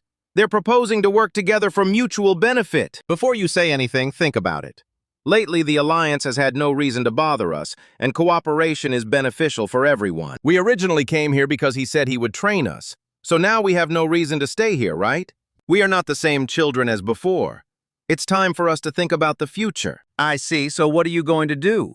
Foxy asked, brazenly interrupting the guy. What do you mean, join the Alliance? Danzo answered, perplexed. Listen, I'm just as unhappy with the current situation as you are, but if we join the Alliance, things will be pretty lousy there too, Foxy replied thoughtfully. This was exactly the reaction Danzo expected. Taking something else out of his pocket, the guy said, "Don't worry. I already told you that I talked to them." Taking a closer look at the virtual reality glasses that Danzo had just taken out, Foxy asked in surprise, "Is this Steve's?" "No, sister, this is our new world," the boy answered, laughing. And we returned to the Underdog clan, where Steve told the whole truth. In general, this whole story with the Coliseum and the battles got into his head, and he didn't notice how he was betrayed. This was a real blow for the guy because he was betrayed by the people closest to him. After many disagreements, Tavan stole Steve's development and gave it to the Alliance. After which, the very same Coliseum that everyone knows appeared, and soon Fafa TV was created, which began to generate profit. That's where it all ended. Jimin gained full control of the Coliseum, and Tavan, Foxy, and Danzo, with Orca, gained independence. And Steve went from being an influential district leader to being nobody. Of course, the guy couldn't leave the betrayal unpunished. He wanted to destroy them all and take the Coliseum back. Jimin understood perfectly well that he and his alliance could do nothing against Steve. So he tasked Tavan with dealing with the former captain in honor of their new alliance. And Steve would have won that fight if Foxy and Danzo hadn't intervened. After that incident, the guy made a pact with himself that he would never get involved with them again. Here's the whole truth about the Coliseum and the Great Four. After Steve told everything, Arena, who had heard this story many times, said, "All this is in the past. And let's not forget that each of us is here for our own purposes. Some may have already achieved theirs, but since there is still a lot left, I believe that everyone will understand." Steve's story and feelings were familiar to Eric, so he understood him like no one else. He felt the same pain when his entire team betrayed him and left him with nothing. Meanwhile, on the other side of town, Foxy met up with an old friend. "Orca, it's been a while," the girl said happily. Taking a closer look, Foxy added, "I see you have the uninvited guest with you. Foxy, meet Morticia from the Underdog clan," the orc replied joyfully. Tension quickly arose between the girls. They did not hide their hostility towards each other. At that moment, Foxy had only one thought. Orca had betrayed them and joined Steve and the Underdog clan. But right now, she was more concerned about why he'd brought Morticia along.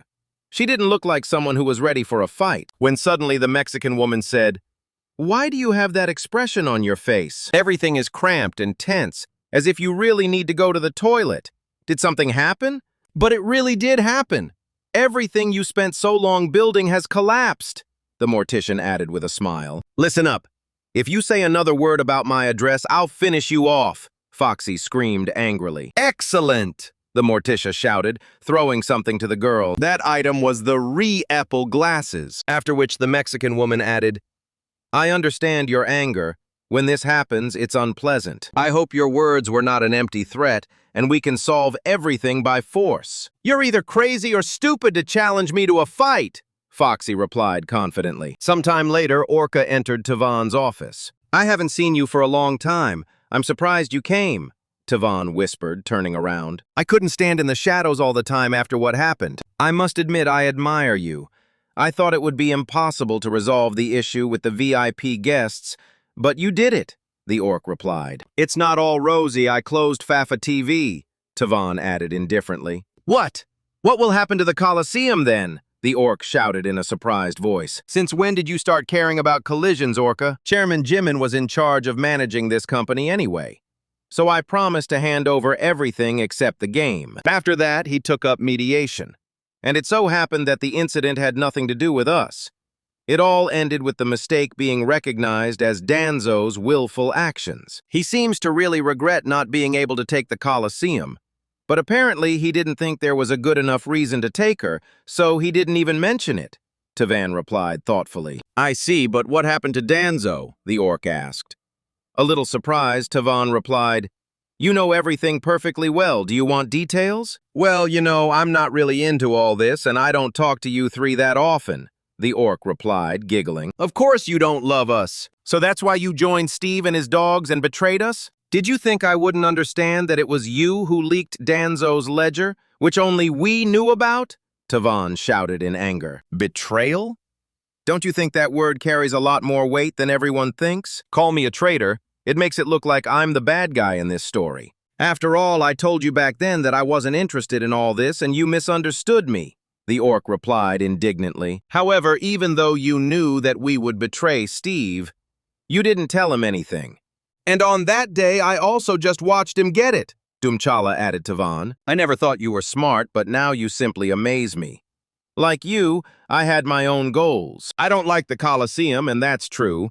But I was interested to watch how it develops and in what direction it is moving. However, the future that we created, although no, you created, it was just a boring game imitating adults.